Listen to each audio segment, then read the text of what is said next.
some hostile, all of them with memory loss, hearing music and responding with happiness and joy, and it's now become one of the primary treatment modalities for dealing with Alzheimer's disease.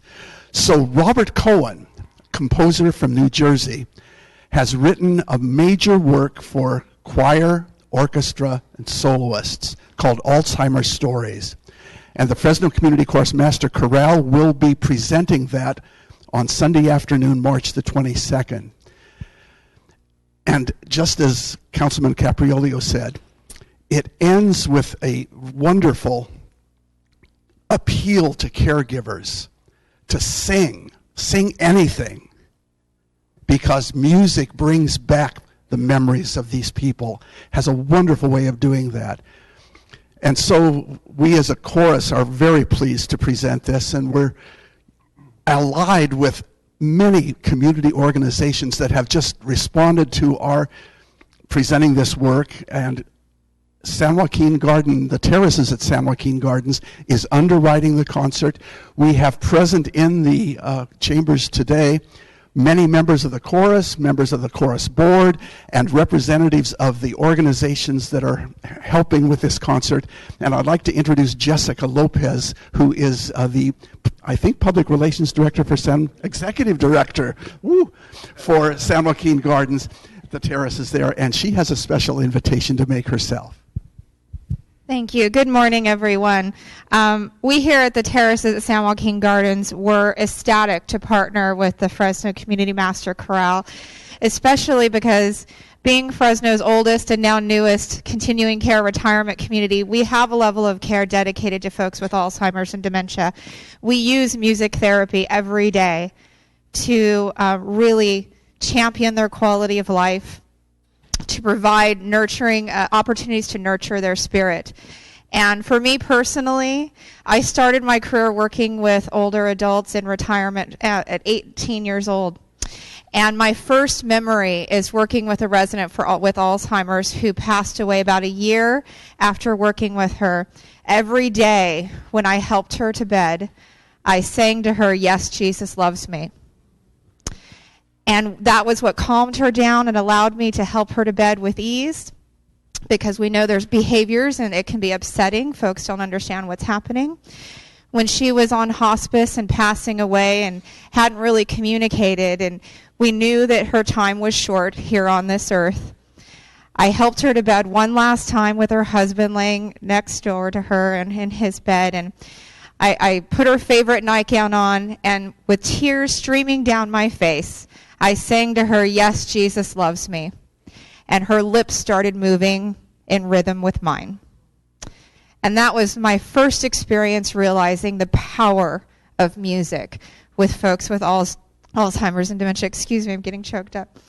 And I will never forget that moment. And when I talked to my mom later that night, she said, "You helped her to feel loved.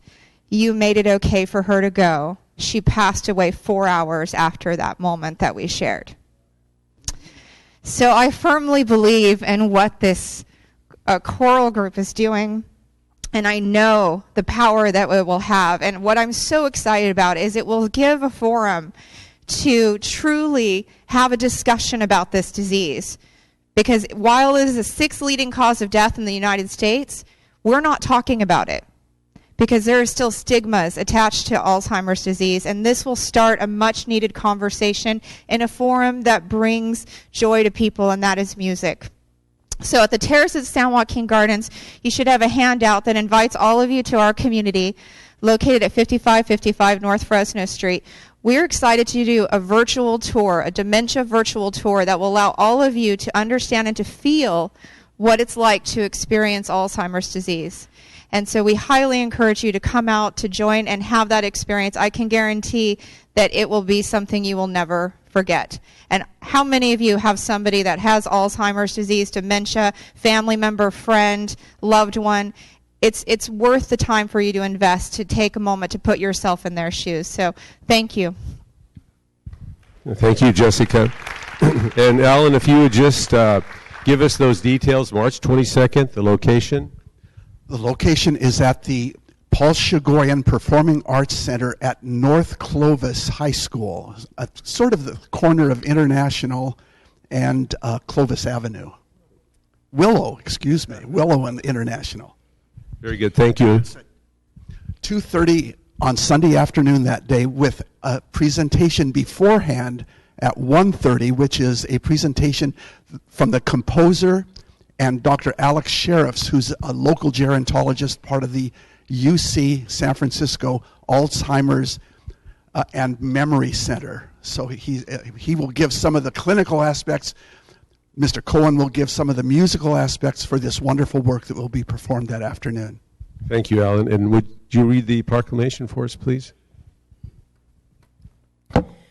Whereas the difficult task of facing the special challenges of Alzheimer's disease has confronted many individuals and families within the city of Fresno and has become a service opportunity for a wide array of community organizations and health organizations. And whereas health researchers around the world have discovered that the use of music as a treatment tool has brought new comfort, energy, enjoyment, and hope to the lives of those experiencing the serious impact of Alzheimer's disease. And whereas a recently composed choral work, Alzheimer's Stories, has been composed by Robert Cohen, chronicling, number one, the number of individuals and families which have confronted this disease since its identification by Dr. Alois Alzheimer in 1902. Number two, the touching experiences and stories of those touched by the disease.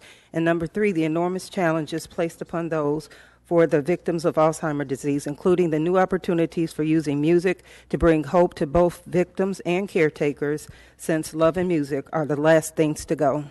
And whereas the Fresno Community Chorus Master Choral will be presenting Northern California premiere performance of this choral work on March 22nd, 2015, at concert entitled The Power of Music, Alzheimer's Stories, underwritten by the Terrace at San Joaquin Gardens in our great city of Fresno and many other senior serving agencies and organizations within Fresno community. Now, therefore, be it resolved that we, Mayor Ashley Swearingen, and the Fresno City Council members do by proclaim March 5th, 2015 to be the Power of Music Day in the city of Fresno. Congratulations, Alan. If those that are a part of this event, if you'd like to come forward, we'd like to take a group photograph of everybody that's involved. So don't be shy. Come on up. Come up, and we'll come this way, and we'll all gather around and celebrate this moment. This is your day in the city of Fresno. Yeah.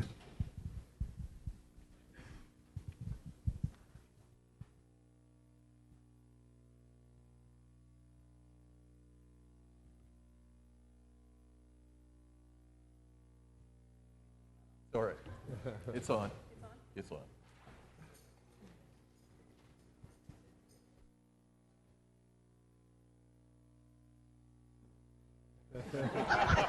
I do that all the time with my kids. Don't worry.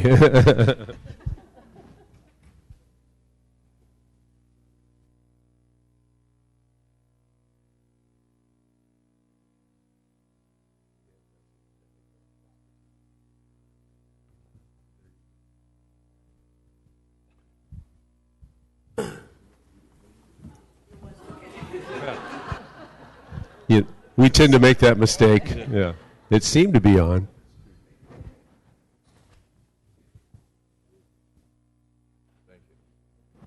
Thank you all. Thank you all very much, and congratulations again. Thank you.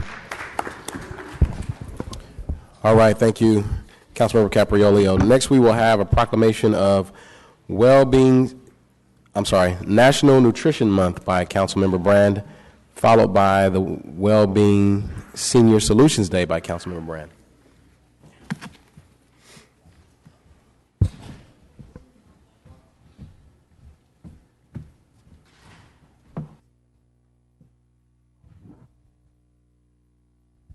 The nutrition people here, come on up. And this is so appropriate as we had sausage, bacon, biscuits, and gravy. But seriously, you know, nutrition is really important, which I'm sure you're going to tell us about. And as you get older, like I am, it's more and more important to watch what you eat with things like adult diabetes and other diseases, heart disease, and so on. So before I have you speak, City Clerk, would you read the proclamation?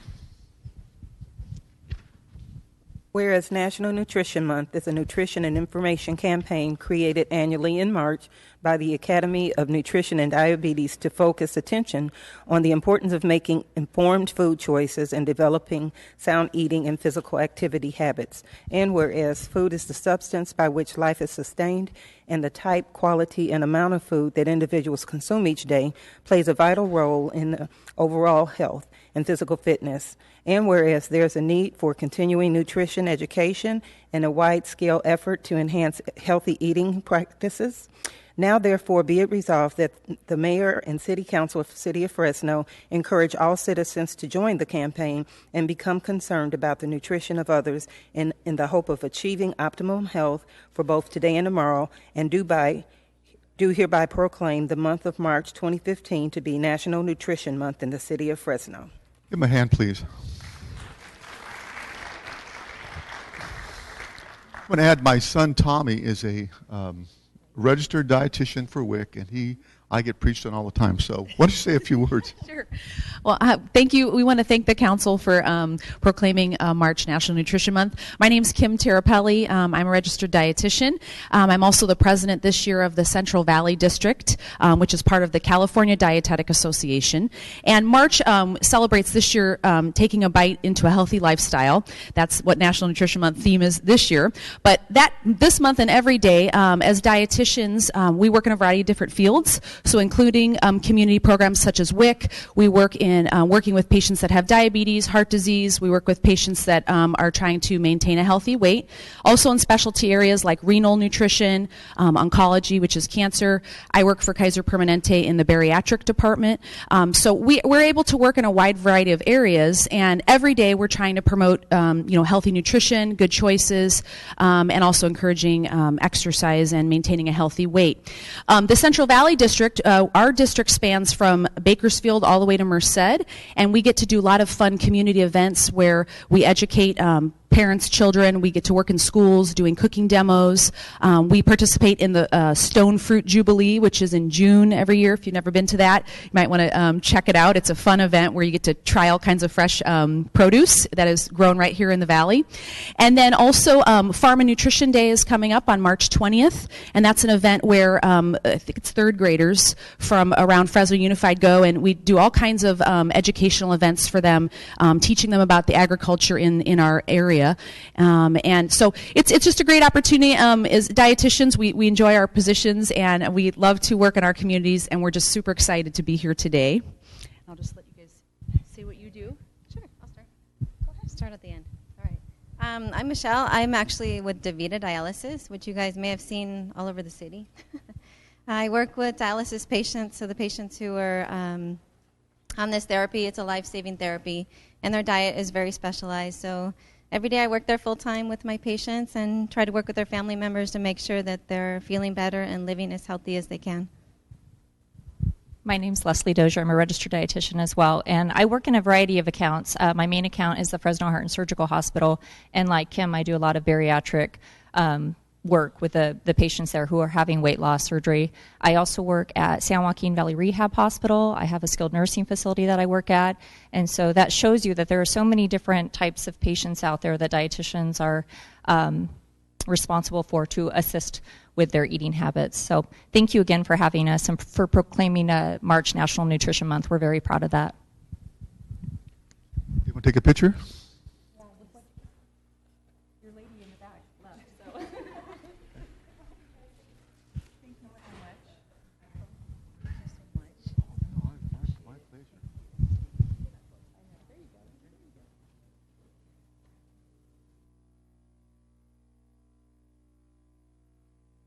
Give him a big hand, please. Thank you. Nice to meet you. Thank you. My pleasure. Thank you.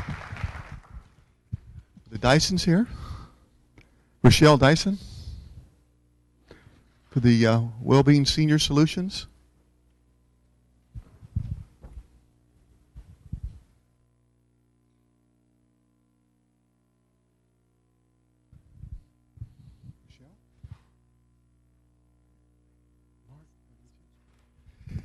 This is Wellbeing Senior Solutions Day, and when I first saw this, I thought maybe I might be a client in a few years. They do a great service for seniors. I'll let them explain it. Before we do anything else, let's have the city clerk please read the proclamation. Whereas when confronted with personal experience of finding care for the elderly relatives, Rochelle Dyson and her family found it frustrating and emotionally draining. Taking this experience and transforming it into a positive resource for others led to the establishing of Wellbeing Senior Solutions, founded by Rochelle and Mark Dyson and Jason LaRussa, to fill a much-needed service. And whereas Wellbeing Senior Solutions is locally and family-owned business focusing on a market that they know well in a place where they have community, business, and family ties. And whereas Wellbeing Senior Solutions' mission is to provide the support and care to help their clients live a life on their own terms safely and independently in the comfort of their own home for as long as possible. Now, therefore, be it resolved that we, the Mayor and the City Council of the City of Fresno, do hereby extend our appreciation for the caring service you provide within our community and express best wishes for success in the years ahead. Therefore, be it resolved that we, Mayor, and the City Council of the City of Fresno do hereby proclaim March 5th to be Wellbeing Senior Solutions Day in the City of Fresno. Thank you, City Clerk. Please give him a big hand. And now you can explain in better words what you guys do. Okay, here you go. First of all, thank everyone for this award. Obviously, this is a huge honor. For those of you, there's been a lot of things that have been said, but basically what we do is we provide care for seniors to allow them to age in place, wherever that might be, and at the entire time of us doing this, just treating them with respect and dignity. Now, there's also a balancing act because there's employees that are tremendously responsible for this award as well, because obviously there's three of us. We have a couple of our office staff in the obviously in the audience, but the bottom line is this. We take a holistic approach and we care for the mind, body, and soul, and we've been doing this for a very, very long time now, and it's taken us a while to figure it all out, but we're there, and you know, it just it's a big honor to receive this award, and thank you once again. I just want to thank you. This is a great honor for us, and we really appreciate it. Special thanks to Gail. She always puts us out there, and we do appreciate you and everybody in the office staff and all the caregivers, too. So, you want to take a picture? Yeah, yes, of course. We guys look at it. Oh, yeah, in my district.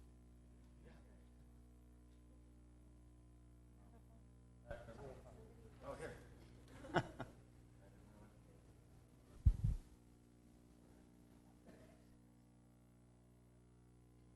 Take your time. Step in here.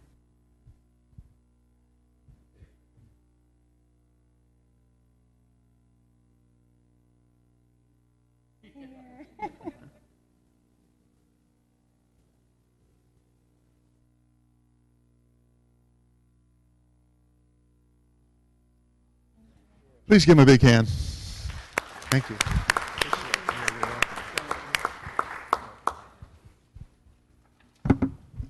You're next, Paul.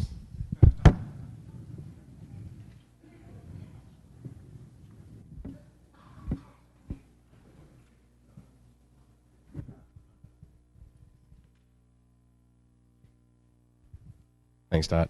All right, next up we have National Agriculture Week, and I'm going to be presenting a proclamation for that. Do I have the representatives from the Farm Bureau here? Yes, thank you. Come on up. So it's very fitting that Fresno County, that City of Fresno, recognized National Agriculture Week, and that we have such a robust one here in Fresno County. I want to give you guys an opportunity to tell our guests a little bit about it. Thank you. Thank you, Council President Baines, for introducing this proclamation today. My name is Courtney Sorensen, and I'm excited to be here on behalf of the Fresno County Farm Bureau to celebrate Fresno County's #1 industry, which is agriculture. The partnership between the City of Fresno and local agriculture is vital to our region's economy. Agriculture provides almost everything we eat, use, and wear on a daily basis.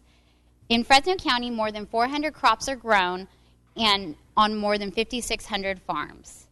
Agriculture is the driving force in our local economy, and the City of Fresno continues to support this industry by being home to over 100 food processors.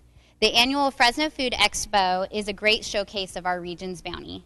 Thank you so much again for your recognition of National Agriculture Week, which is actually the week of March 16th, and then we have our Farm and Nutrition Day on Friday, March 20th.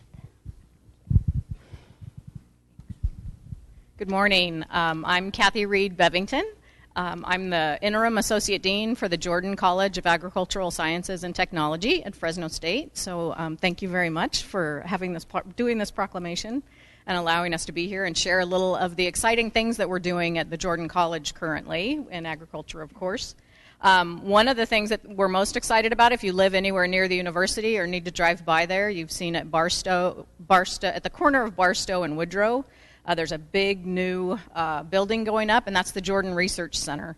It's going to be a 30,000 square foot facility that is going to enable researchers from 3 different colleges at the university to collaborate on research together. Researchers from the Jordan College, our college, researchers from Lyles College of Engineering, as well as the College of Science and Math will be housed in that building.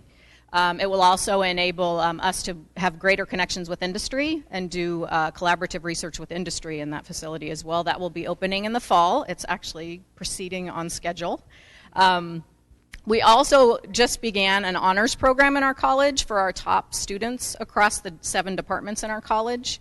And that will enable them they take 3 semesters of courses together, and they will also do research with professors. Our undergraduates don't always get the chance to do that, so this is a great new opportunity for them to do that. Also, if you're a YouTube fan, you might have seen one of our alumni over a year ago who kind of went viral when he asked his girlfriend to marry him. His name is Levi Randolph. And recently he graduated from Fresno State in agricultural education last year, but recently he went and competed at the National American Farm Bureau Federation and Young Farmers and Ranchers Collegiate Discussion Meet, and he was named the national champion. So yes, he did incredibly well. It was very competitive. He's currently at the University of Florida working on his master's degree in agricultural leadership. And so we're kind of hoping he'll come back and be one of our leaders here in the Valley. But you might have seen him again on YouTube. I realize that's irrelevant compared to the agricultural thing, but he's famous in his own right in many different ways. And then finally, our college is hosting FFA Field Days, Future Farmers of America Field Days, on April 18th. And that will bring in over 2,000 FFA students from across California. And our professors, as well as our students from the agricultural education department, will, as well as a number of our other departments, will help them with competitions and judge competitions and so forth to host them. So we're really excited about all the things that are going on in ag, and thank you for acknowledging Agriculture Week. Good morning. I'm one of the co-presidents of California Women for Agriculture. And Jane Bedrosian was not able to deliver this message, so I'm delivering on her behalf. We have monthly meetings and promote agriculture, and we also attend statewide meetings. There's 5 meetings throughout the year that we network with other women throughout the state to learn about different regions, and it's a good opportunity to learn about other products and in their area. And one of the things that we did last year was we participated in Ag Day at the Fresno Chappie Zoo, and I don't know if any of you attended there, but there's a Valley Farm there that Karen Messon from Garta-Talon helped establish. So our students and some of our members go there like monthly to help, like, clean it up and plant different vegetables and produce there, and then we recycle it and give it to the animals that are there. And another thing that we're trying to help Jessica Medina, she set up a student cupboard that accepts non-perishable donations for students at Fresno State. And if anybody or in the community would like to contribute to that, they're accepting a donation, and it's strictly for Fresno State students. And another thing we're partnering is with the Fresno County Sheriffs. They have a dog program, that detects exotic pests as well as drugs and other things, and we're trying to help them promote their program as well. And another, we also offer scholarships for students majoring in agriculture. Sorry, I'm a little bit nervous here. But so if you have any, children or friends in the community that are, planning to major in agriculture, we have a centralvalleycwa.org website, and the scholarship application is there. It's due March 27th if you have anybody interested in attending next fall. And we'd like to thank the council for declaring the Ag Proclamation Week, and look forward to, if anybody's interested in joining, you're more than welcome to attend our meetings. So thank you. All right, thank you all for really explaining to us what it's all about. We certainly appreciate that. And Madam Clerk, would you mind reading our proclamation into the record? Whereas American agriculture celebrated its first National Agriculture Day in 1973, the 2015 National Agriculture Day program celebrates America's diversity of people, cultures, commodities, and landscapes involved in agriculture, as well as the diversity of crops, career opportunity, and economic activity generated by value-added items produced on the nation's farm that provides the necessary of everyday life, food, fiber, and clothing. National Agriculture Week 2015 recognizes the importance of making informed food choices and developing sound eating and physical activity habits.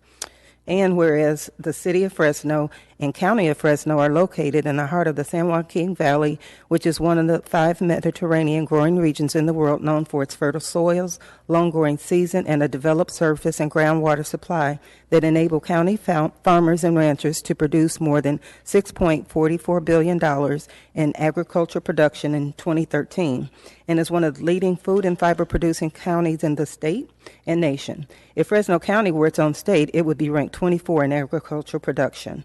For every $1 billion in farm sales, there are 18,000 jobs created in the state. And whereas Fresno County has more than 5,600 farms, which produce more than 400 different crops, Fresno County's top 10 crops are almonds, grapes, poultry, milk, tomatoes, cattle and calves, pistachios, garlic, cotton, and oranges.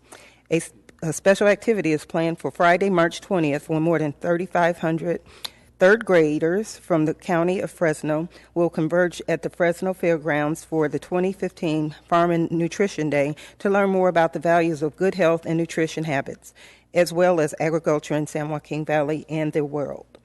Now, therefore, it will be resolved that we, Mayor Ashley Swearingen, and the members of the Fresno City Council do hereby declare March 16th through 20th, 2015 to be National Agricultural Week in the city of Fresno.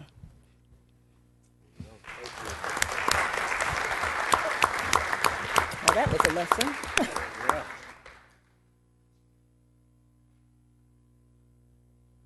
There will be a quiz on the top 10 crops in Fresno County, by the way.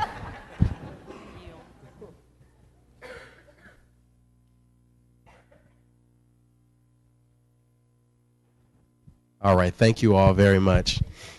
All right, and our final ceremonial presentation of the day, if I can have staff come on up, we're going to actually present the Ray Johnson family with a ceremonial street that is named after Ray Johnson. So let me just talk a little bit about this from my perspective. This is probably the first and only street name that I've had the pleasure to do. And I've been asked, we've been asked a couple times to actually name streets after people. And we only do it when we feel it's absolutely appropriate and when the person has earned that designation in this city. It's a very high honor to me, and I actually take it pretty serious as to who we are going to memorialize in street names. So this is the first and only one that I've done. And I remember when, and you all didn't ask for it, which is another thing. I remember Greg and I were sitting in the office and we were trying to figure out who in our community that represented not only the West Fresno community but the entire city of Fresno would be an appropriate person to give this designation to. And I think unanimously we felt like it was Ray Johnson. Although I didn't know him personally, I can tell you that I have been informed of all of the things that he's done for this community. His life of service to the city of Fresno, West Fresno, and the African American community, his legacy will live on a long time. So we felt it was very fitting to memorialize a street name after him. And the funny thing is, it's West Ray Johnson Way. W. Ray Johnson is what it is. So I'm going to have Greg Barfield and the family. Well, hold on. Right before we bring the family up, I want to have you say a few things. Yeah, well, so they'll have to stand so you can talk to them while it's in there. But Greg actually, a little interesting history. Greg actually is my chief of staff. And we all know that Ray was Les Kimber's chief of staff, and Greg and Ray occupy the same office. So funny enough, Greg actually is in Ray's old office, in his old title, in his old position for serving as chief of staff for this council district. Well, thank you, Council President. It is indeed my honor and privilege to honor a young man who looked to me as a community leader when I felt like I was 12, right? It was not unusual for me to see Ray as I walked up the steps at City Hall out front, with his notepad, thinking about the other things he needed to do. Or for him to pick up the phone and say, "Good morning, community leader."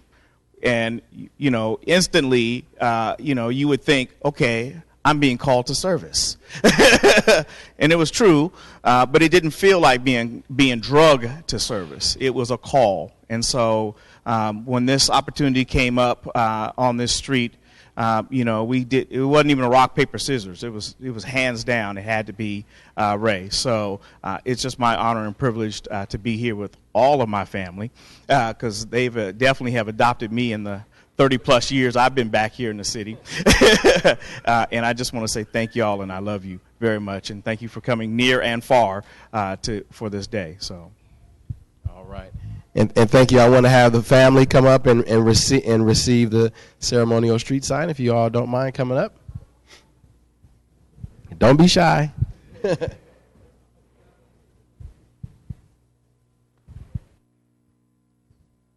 right. Oh, you're very welcome. Thank you.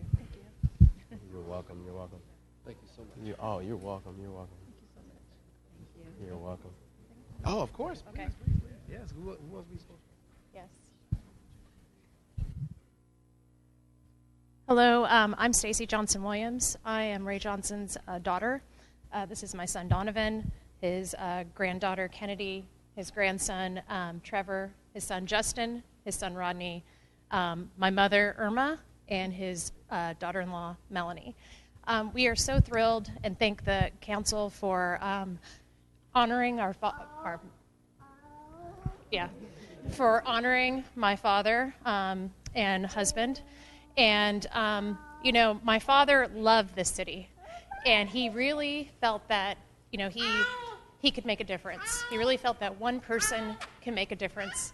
Not only did he serve as the chief of staff for Councilman Kimber, he also was Robert Smith's chief of staff as well. So, and he was a deputy city manager. He loved this city, and he loved the community. And we want to thank all of you, and thank you, Councilman Baines, for making this happen. We're really excited, and this is really, truly an honor. He's had gardens named after him, that type of thing, but this truly is breathtaking. Hello, everyone. I just wanted to say that my dad loved Fresno. I remember that from when I was 2, that he loved Fresno. And seeing the level of commitment that he had to the community, and just to grow up with that, really, for all of us children, really showed us that it's important to believe in something. It matters what you believe in, and to be committed to what you believe in and to live your life that way. And thanks, Dad, because you deserve it.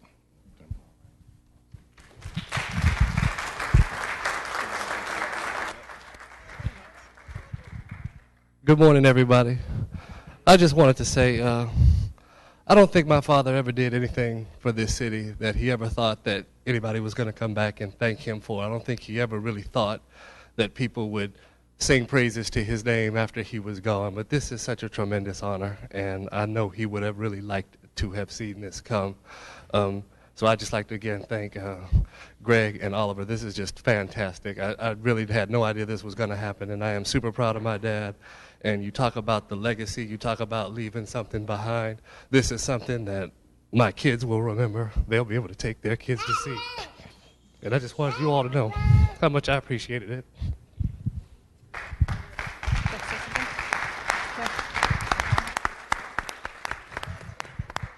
I'd just like to say, first of all, giving honor to God. It's truly a privilege to be here.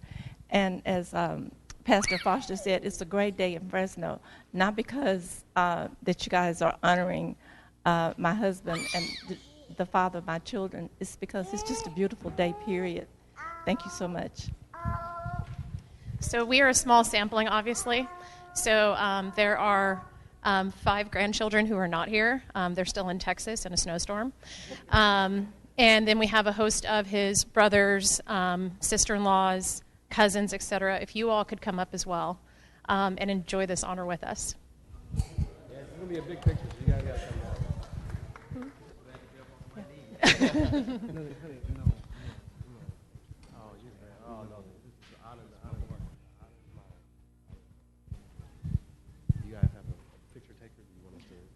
Oh, yeah. Can we have someone take a picture, too? Greg, you want to? Okay. All right. I think we put, can we hold the sign like right in the middle? Yeah. Here, you come on, young man. Yes. There you go. You And you jump in stand in the picture, too. Well, I'll stand. Well, okay. I don't want to.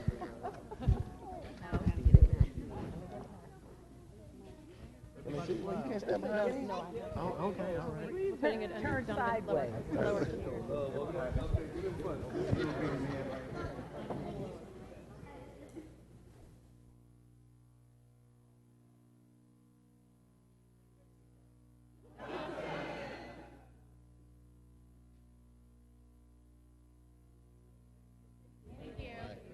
Listen, thank you all, and it's very.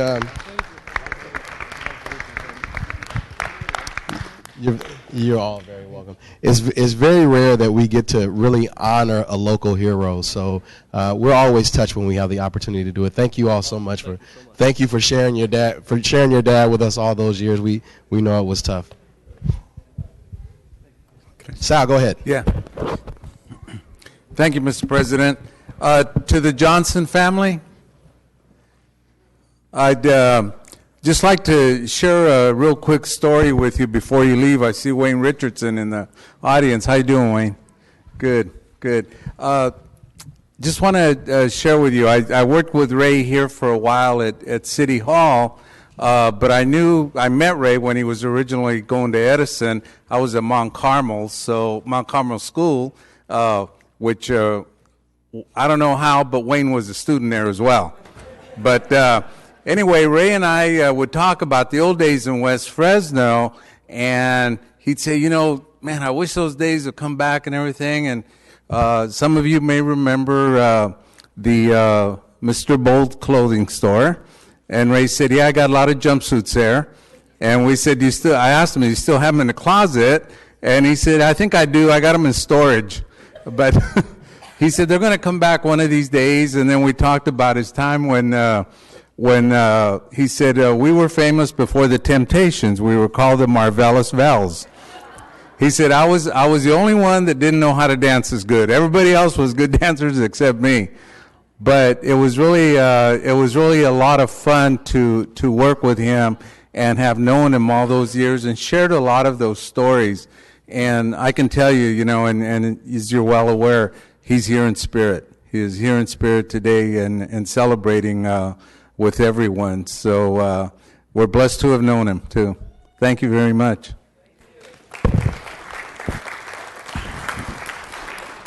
All right. Thank you all once again. So we're gonna move a little bit out of order this morning. We have some staff members that have some pressing issues that they need to get to. So we're going to go to general admin right now. We're going to take item 2A. So if I have staff in the room that can come and present that to council. Council President, you might want to approve the agenda first. Well, okay, I'll just take that one first. item. Apparently my powers, I'm not all powerful. I'm very disappointed, Doug. Okay, so first thing we'll do is we will approve the agenda. Do we have any changes to the agenda? There are no changes to the agenda. All right. right, we've had a probably motion and second. All those in favor? All those opposed? Great. Now, apparently, we can have item 2A. Renee?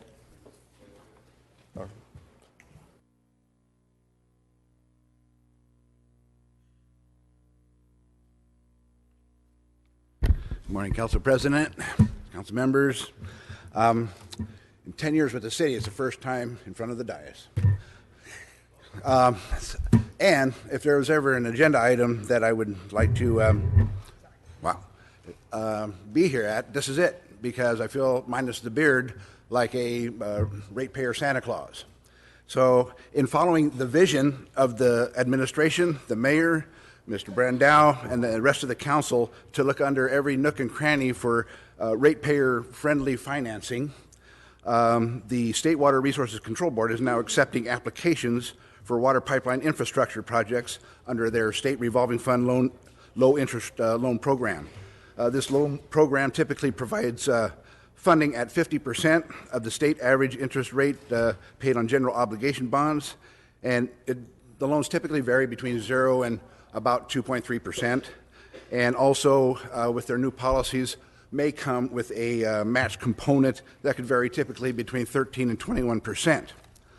But this agenda item is to request authorization to submit applications to fund our regional transmission main projects. Those are approximately $63.1 million. Put those lines throughout the city. The Bryant-Kern pipeline leading to our Northeast Surface Water Treatment Plant at approximately $26.5 million, and our Kings River pipeline, source water pipeline that will serve our Southeast Surface Water Treatment Plant at approximately $75.2 million. So the total funding under this loan for these three projects would be approximately $164,785,000. Now, compared to the average standard bond interest rate of about 5.5%, a state revolving fund interest rate of 2.25%, or half of that rate, would result in a ratepayer savings over 30 years of about $110 million. So it may be Christmas time, but myself and our staff are here to answer any questions you may have. All right, thank you very much.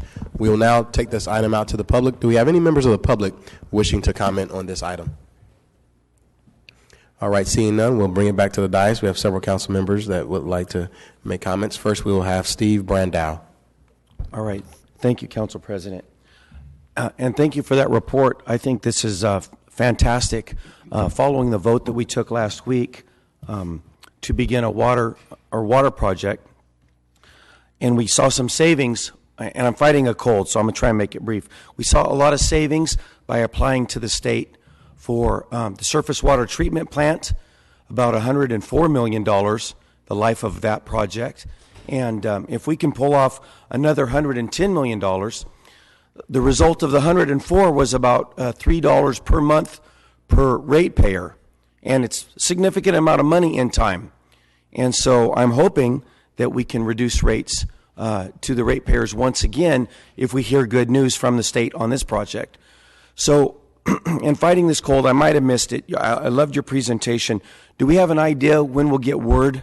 We're going to submit the application today, and then what is the process when we might hear back? What happens right now is that we're submitting three separate applications, and typically it can be up to around 8 months. Okay. But we're going to try to target, because our Bryant-Kern pipeline to our Northeast plant is in the queue first, we're going to try to target that one right away. Also, because, and this is just like the first half of the application for these three projects.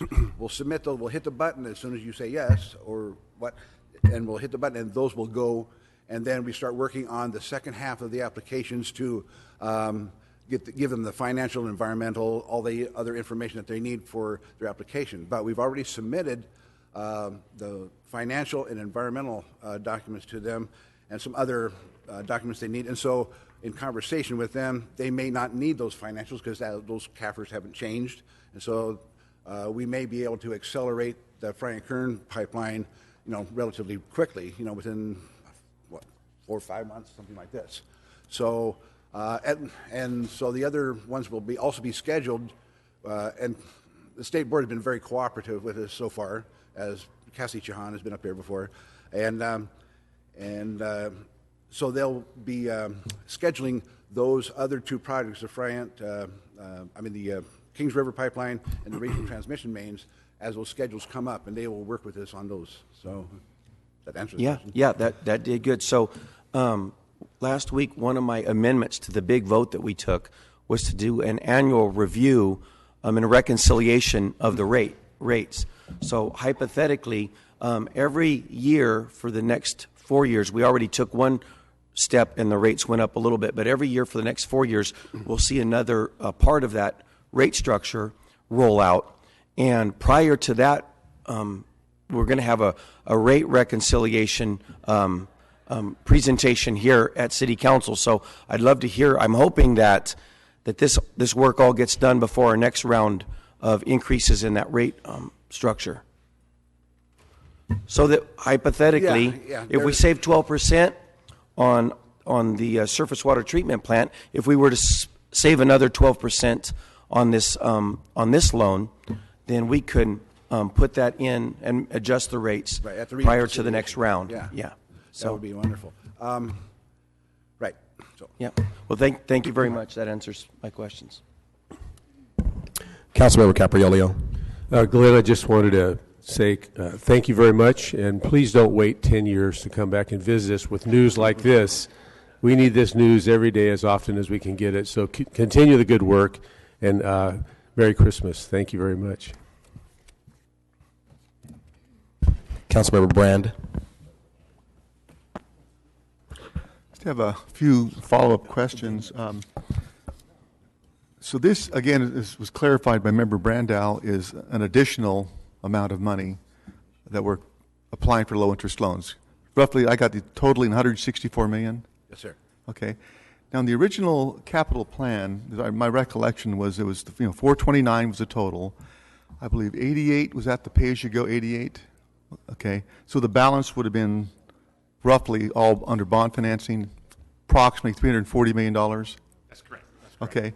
So what was the total amount of money that on the first last week that we discussed? I know it resulted in $104 million savings, but what was the cumulative amount of the loans? Was it like the cumulative? So the way the state sent the paperwork back to us was authorized us up to 195. Mm-hmm. The plant was actually, in the construction cost for the plant and all the soft costs, was 186. Mm-hmm. So they were going to make an additional $9 million available to us as part of that loan, but that's at our discretion whether or not we want to use that, need that. And they were the beauty of that was we could submit for prior year expenditures. So right now we've spent $10-12 million on the planning, permitting, and design. So the net result is it's roughly the amount of bonding is roughly the same, the total amount. The difference is going to be that part of it will be 195 will be at about under 2%, 1.663. Okay. And this 164 million, instead of being at 5.5% as originally forecast, would be 2.25%.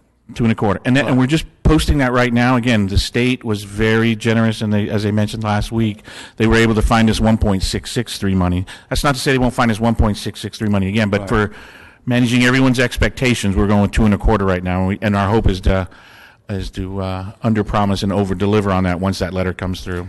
And just on rough calculations, if this in fact goes through even at the 2.25% rate, that's got to be equate to at least about a $3 rate increase reduction. Correct. And if it came at the lower rate, 1.6 would probably be closer to probably about 3.25 to 3.50. Exactly. So in essence, you would go from originally we were going from 24 to 25 to 52. Now it's 25 to roughly 49 to 50. This would make it 25 to maybe 45, 46. 45, 40, exactly. Which would, make over time we're making a huge dent in the overall rate and providing relief for the ratepayers. The second question would be these types of funds, these types of programs are also available for reclamation and sewer treatment. Is that correct? That's correct. We are currently we have a $49 million similar type of financing instrument for the reclamation project, the treatment piece, and we've got a $51 million application that the state's ready to authorize for the distribution system associated with that recycled water project. Right, because and correct me if I'm wrong, but the program we've already pre-approved, when finished, would be roughly 25,000 acre feet. It would for reclamation. So this first phase we're doing is 5 million gallons a day. So it's going to probably be about 6.5 acre feet. We'll get started with that first module, right. Get people hooked up, get the water distributed, and then learn from that, and then expand it appropriately. Right. So because I would encourage you to continue, because one of the things that was from this whole debate was, having alternate sources. And we all know, I'm not going to redo the whole debate on the surface water treatment plant. I think fully agree we need that. But as an alternative, developing, the reclamation capability, because that would just about, if I knew about a 5 or 10 year, say a 10-year plan, would put the city of Fresno in probably the best position of any city in the state of California, at the very least, in terms of our water needs, our technology, being cutting edge as far as doing all those things necessary in a state that's, still going through a, hopefully it's the last year of a drought, but a major drought, because when we have those drought years and we have the reclamation, I'm thinking of cities like Las Vegas that have really state-of-the-art, in San Diego now that recently completed a $1 billion tertiary treatment plant that actually can produce a glass of water from, I won't tell you where it came from. So we are pursuing those? Yes. Okay. And maybe down the road, we can look, at a capital plan, particularly if there's state grants, state low interest rate loans, because I think all those will be cost effective. And the final question is on an old subject, water conservation, that we passed a Water Conservation Act last fall and set up a series of incentives for people, businesses and local people to use, to low-flow toilets, smart controllers, drip irrigation, et cetera. I know there's money out there that, when we identified 250,000, as I recall. Internally correct. If we could try to find more money out there, which I believe is out there, so maybe we could double that and have more people go to xeriscape, consider conversion to, turf, and all kinds of, water saving, water conserving ideas that they're going to get financial credit for. So please do what we can to look at all the money out there. Yes, we are looking under every stone for $1, a nickel, a dime, anything we can get. Okay. Thank you. That's all my questions. Thank both of you guys for the good job. Yeah, and I just wanted to point out, I wanted to just put a note of appreciation to Glenn. When you put out the charge, and the council put out the charge, and the mayor put out the charge, hey, we got to really look for this money. We had to hand the sword to somebody to climb the hill and take it, and Glenn was the guy that we assigned to do that, and he's been working with the state agencies, getting our paperwork in, getting them to respond, getting them to get those letters turned around to us as quick as they can. So I just, a word of thanks and appreciation to Glenn for all the work he did in taking on that charge and getting it delivered. It was yeoman's work by him, and I appreciate everything he did to make that happen. Councilmember Soria. Again, I just want to echo some of the words that my council colleagues just shared. I appreciate the work that you guys doing in looking for loans or low interest loans to help in the reduction of the rates. I would like to see really us also being aggressive at looking at grants, because we know loans have to be paid back, and so that's a reality. So I would like to see a really aggressive effort. I know that I mentioned previously there's cap and trade funds out there for water purposes. I know specifically there's a water diversion program, there's a water energy efficiency program, and I think that we would qualify, we would potentially qualify under those. So I would like to see us aggressively go out after those as soon as possible, rather than wait. So if you guys could come back and report to us in our next council meeting to where you guys are at in looking at those programs and how much would we qualify. Those programs are already available. I know I spoke to the governor's office a few weeks ago, and they had told me those funds are already there. So I think that we should be aggressively looking at that, because I think a further reduction, free money, is a lot better than a low interest loan. And so I just want to continue to encourage you guys that as we move forward with this project, we're being aggressive. Great, thank you. So thank you for all the work that you guys are doing. Councilmember Brandow. Yeah, fighting this head cold, I forgot to say it earlier, but I'd make a motion to approve staff recommendations and begin this process. All right, we have a first and a second. All those in favor? Aye. All those opposed? Item passes 7-0. Thank you. We're going to push send, get the applications in. Thank you very much. All right, thank you, Tommy. Thanks, Thank you, Tommy. Glenn.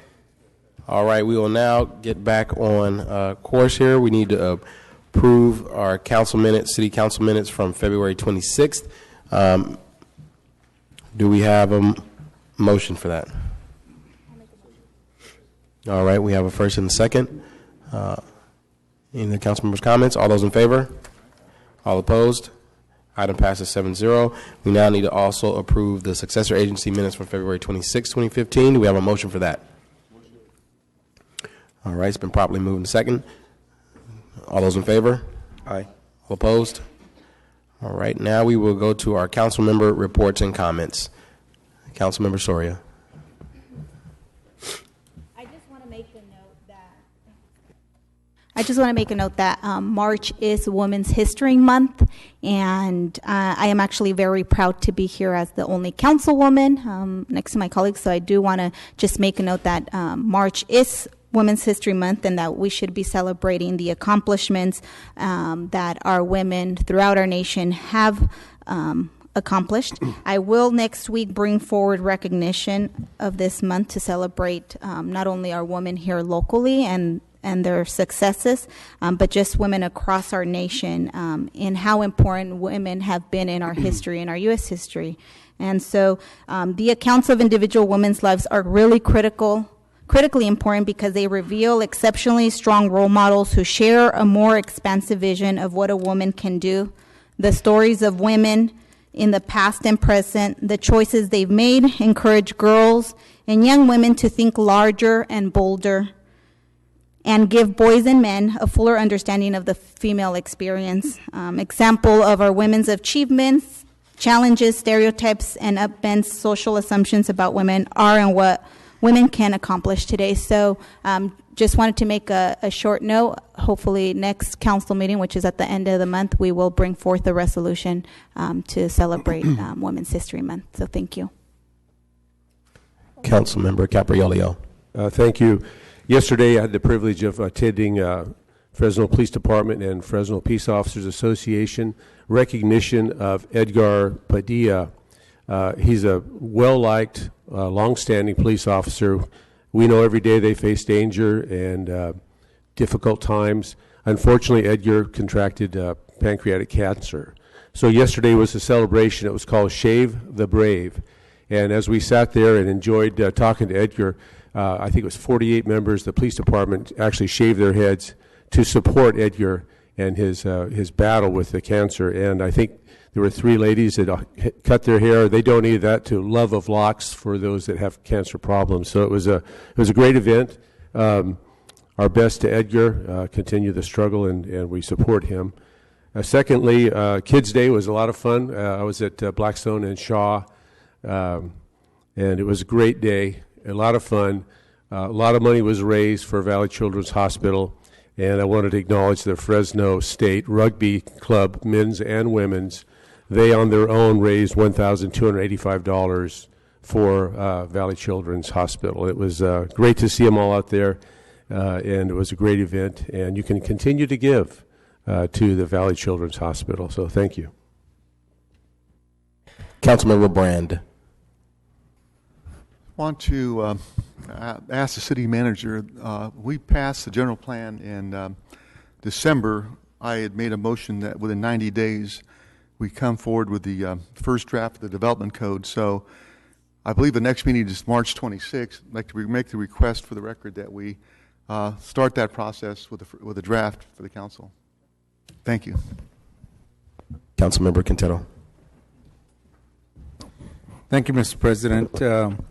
wanted to ask that we adjourn today's council meeting in memory of Alice Gianetta, who passed away recently. She was 92 years young, and she was a very proud Italian woman that always placed her family first.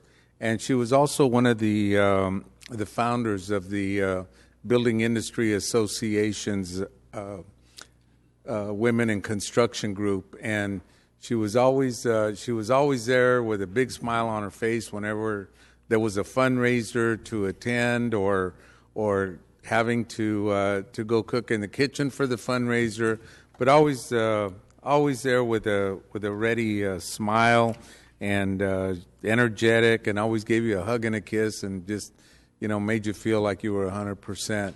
And anyway, she passed, like I said, she passed away recently, but I wanted to adjourn in her memory. And she was a very dynamic woman, beautiful woman, and one of her sons works here at City Hall as well. So anyway, Mr. President, I ask that we adjourn in memory of Alice Gianetta. Thank you. Thank you. And finally, I just wanted to inform my colleagues, for those of you that don't know, I'll be traveling today with the Faith in Politics delegation heading to the Civil Rights Pilgrimage in Alabama, visiting the cities of Selma, Montgomery, and Birmingham. We will, on Saturday, be reenacting the march over Edmund Pettus Bridge. Most of you all remember that as Bloody Sunday. So it's a very high honor. It's a congressional delegation, and I was invited by Congressman Jim Costa as his guest. So very happy and excited to be leaving today. Next, we move on to the consent calendar, and I will take the consent calendar out to the public. Do we have any members of the public that wish to comment on the consent calendar? Seeing none, I'll bring it back to the dais. Now would be the time for council members that like to remove items from the consent calendar to do so. Councilmember Brandow. Yeah, Council President, I would love to pull item B, that's 15-132, and item H, that's 15-176. So B and H. Yes. Councilmember Soria. Council President, I would like to pull items 1C and 1I.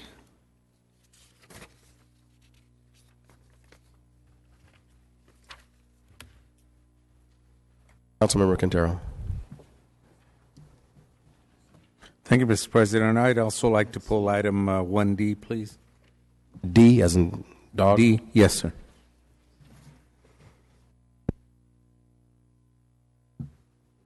All right. Well, it appears as though we don't have much of a consent calendar left, but do I have a motion to approve the balance of the consent calendar? Second. All right. So all those in favor of approving the balance of the consent calendar, say aye. Aye. All those opposed? All right. The consent calendar is approved. Now because we have so many, we're just going to take these items in order, starting at item 1B. I don't know if we have staff in the room for the priority ranking list for new traffic signals.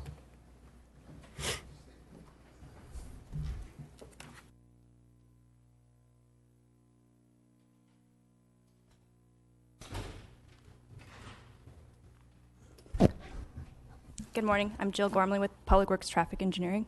Hi, thanks, Jill.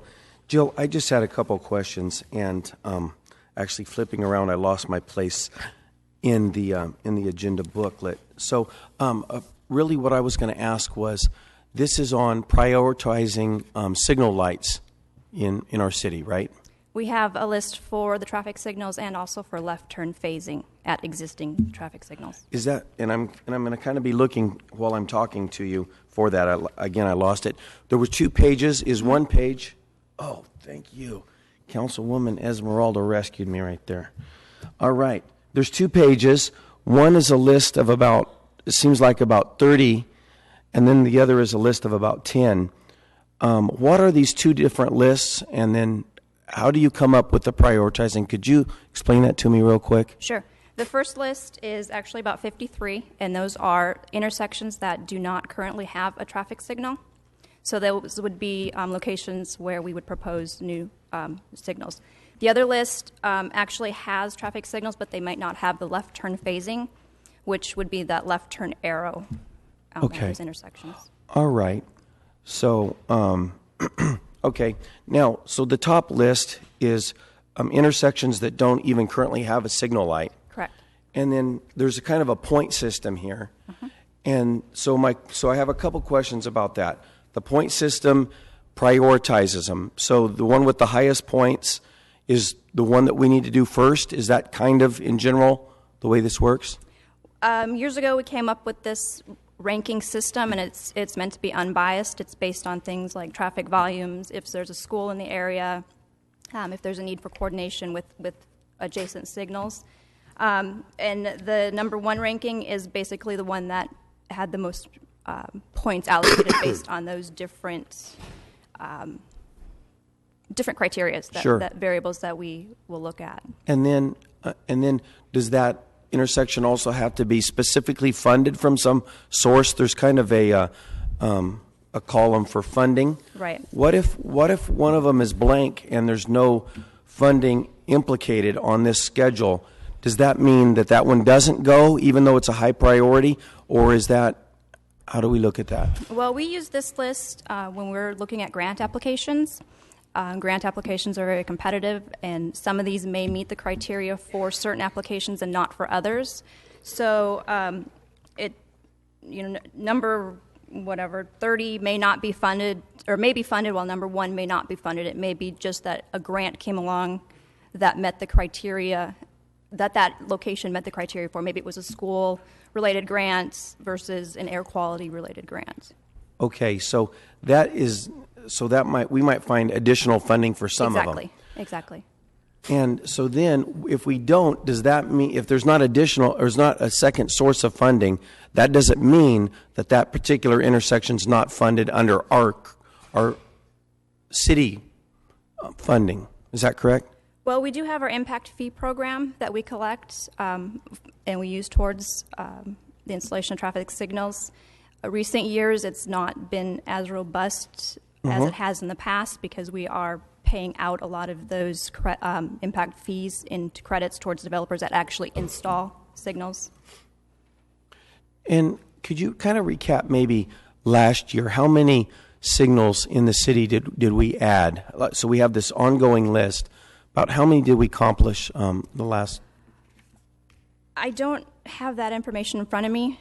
We do, as we update it, as signals are installed, we take them off the list. I don't know that the list has grown in a number. It may have been 52 last year, now it's 53, but that may have been that we took a couple off and we put a couple on the list.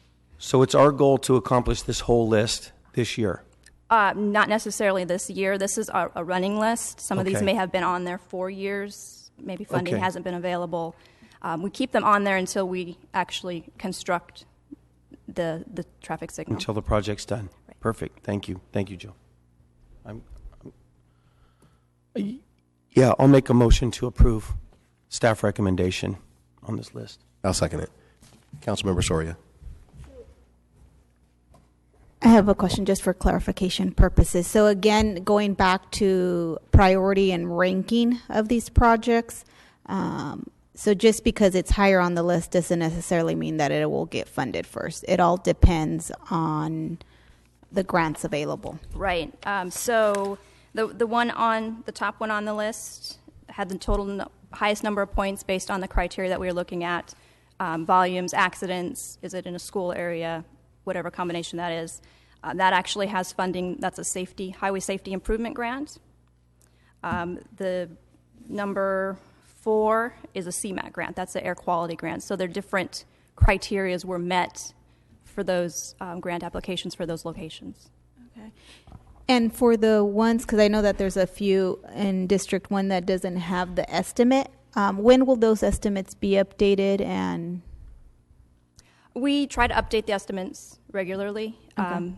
Is that one a newer one that came on? Is that why? It may be. I'm not quite sure of the ones that are actually newer or not.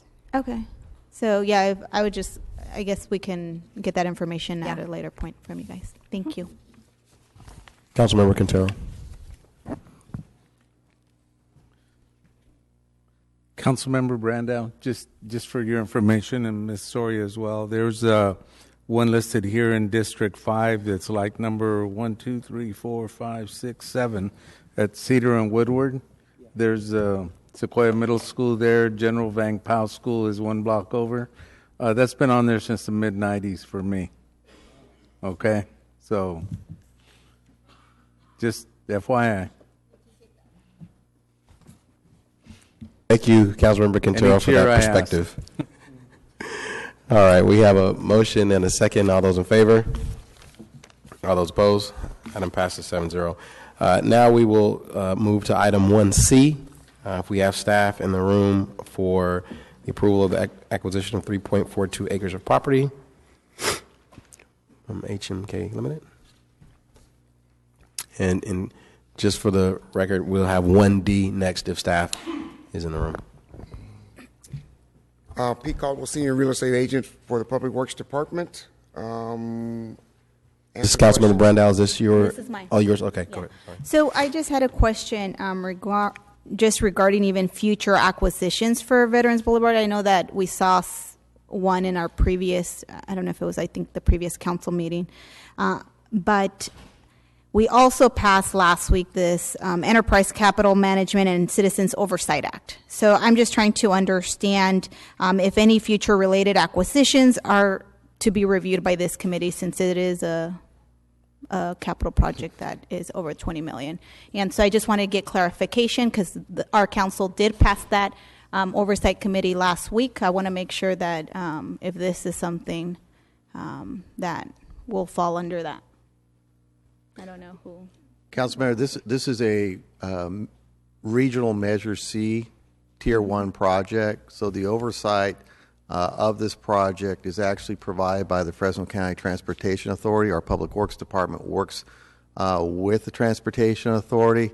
Anytime we run into cost overruns or, and as the project progresses forward, there are reports that we have to provide to them as part of the measure. So this is not one of these projects that's being funded out of bond proceeds or is actually being funded from any ratepayer dollars per se that the city has control over. This is the funding for this project is being derived from sales tax or a percentage of sales tax generated from Measure C, and about $23 million that was allocated by the California High-Speed Rail Authority to help fund this project. Okay, that's all I wanted to get clarification on. Thank you. Do we have a motion? Yeah, I'll make a motion. Do we have a second? I'll second it. All those in favor? All those opposed? All right, item passes 7-0. We have now 1D, which is the MOU with community-based organizations for the Project Safe Neighborhoods Grant. Good morning, Council. I'm Lieutenant Burke Farrell with the Fresno Police Department, commander of our Metro Magic Unit. I don't remember which council member pulled this. Okay.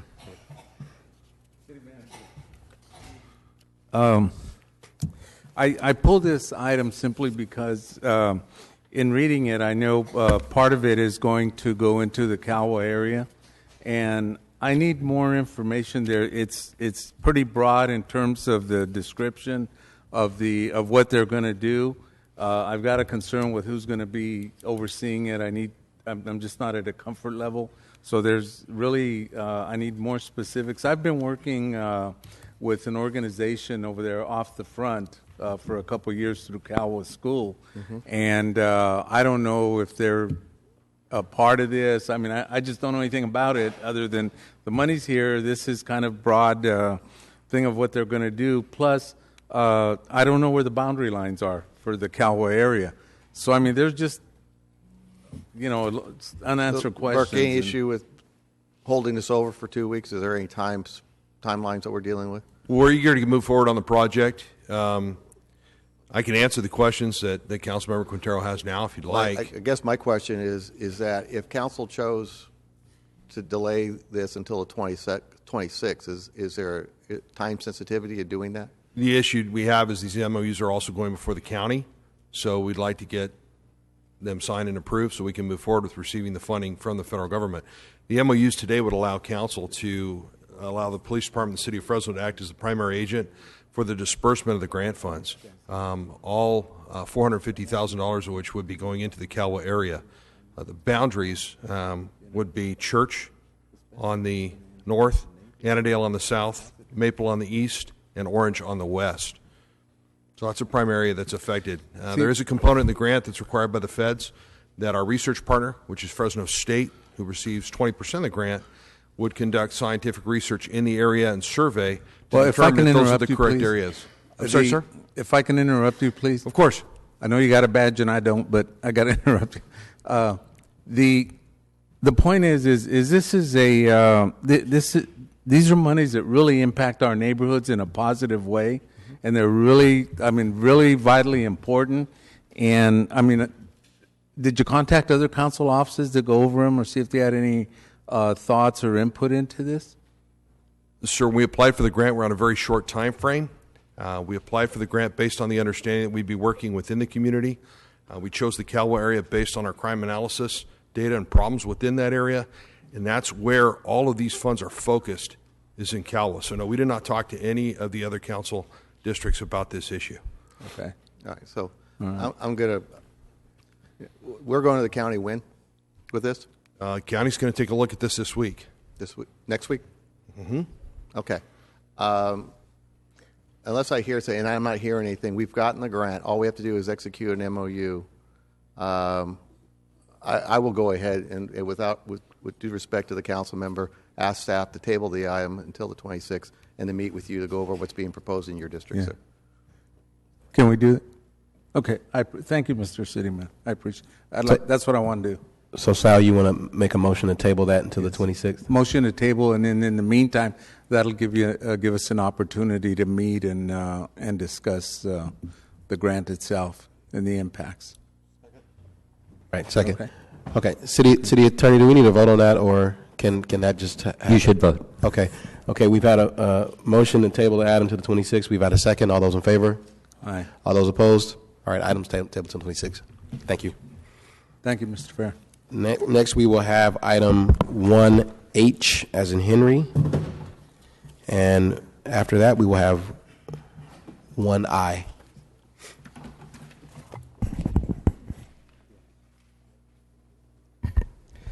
Good morning, Council President, members of the Council. I'm Manuel Molinero, the Director of the Parks Department. I was going to talk a lot about it, but I'm actually...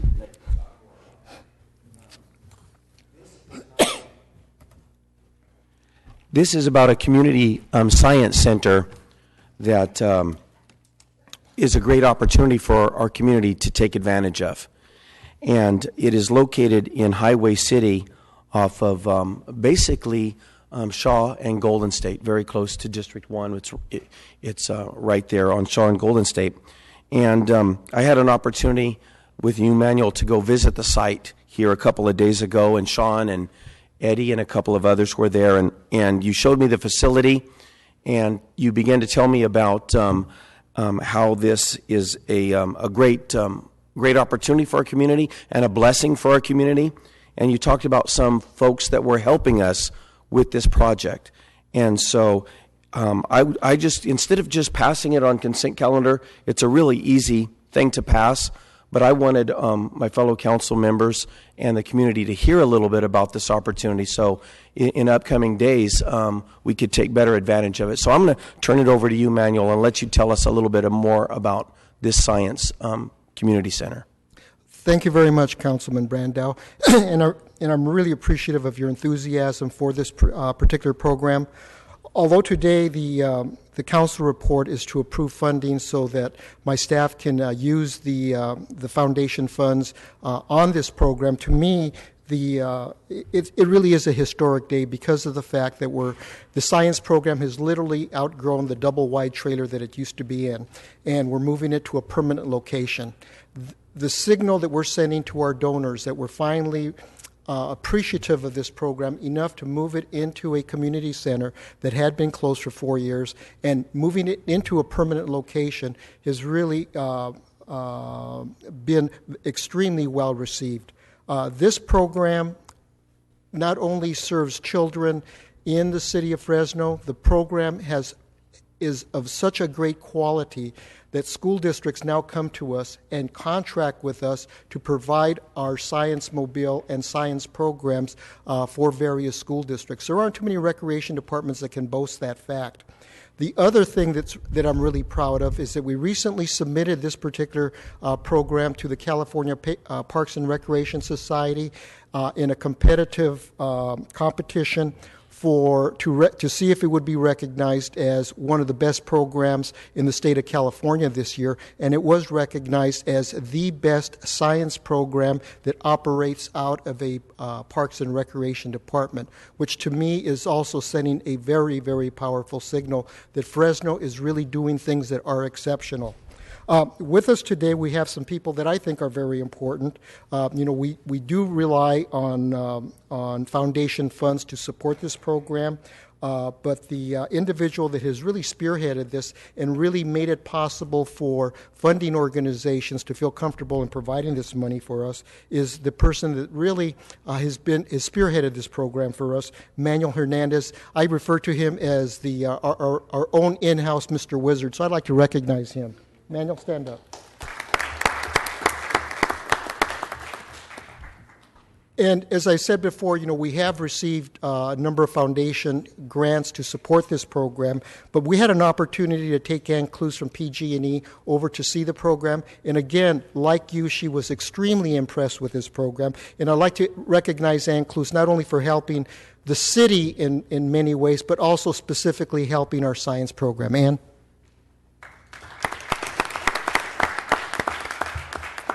And we also have a special guest. He's the executive director of the Science, Arts, and Math program over in Sanger. It's a partner agency. We do have limitations as to how many hours our employees can work. Because of the fact this is a very intense science program, it's not very easy to recruit young people that have the knowledge and ability to teach youngsters. And by partnering with the Science, Arts, and Math organization, we're going to be able to maintain our highly qualified employees to work with us throughout the year. So I would like to recognize our partner, Jerry Valdez. Jerry? And finally, I'd just like to conclude, if any of you have not had an opportunity to go over to the new Highway City Science Center when now that we're going to be operating pretty soon, I would really encourage you to do so. If you let me know, we can arrange to take you on a special tour like we did Councilman Brandow. And if you're not familiar with our program, we have a moving billboard that travels throughout the city in our Science Mobile. Whenever you have a special event, let us know. We'll have our Science Mobile there, and it just really captivates the imagination of children. So you're all invited to visit the new center, and also if you ever need to have our Science Mobile as a participant in one of your special programs in your council districts, give me a call. Thank you. Thank you, Manuel. And Manuel, when I was there with you the other day, one of the things that is really cool about this place is it's all hands-on. The kids get to come in and they get to create things and see how things work and use tools, and there's some ideas there, and then they can create their own ideas. And so it's a very creative opportunity. And the community center previously was one of the community centers that got shut down in the recession. But it's got a grassy area. It's got a playground for small young children, and it's got a basketball court. So it's kind of a full-service community center, and it's fantastic. It's actually, even though it was shut down during the recession, it's in pretty decent shape. There's a few things left to be done, but if council passes this today, I can foresee us having a great opening event at this center. And one idea that I had that my fellow council members might think about is we have boys and girls clubs throughout our community. And I was thinking about several of the Boys and Girls Clubs in District 2, and once this is completely up and running, it'd be nice to invite the different Boys and Girls Clubs to take them over for a day and have hamburgers and hot dogs and let them experience this science facility. So I think it's fantastic, and I'd like to make a motion to improve these grants and staff. All right, thank you. All right, we have a first and a second. All those in favor? Aye. All those opposed? Item passes 7-0. Thanks, Mayo. Thanks, Thank you staff. very Thanks much. all the partner. Soria. All right, we now have item 1I. We can have staff make themselves available for that.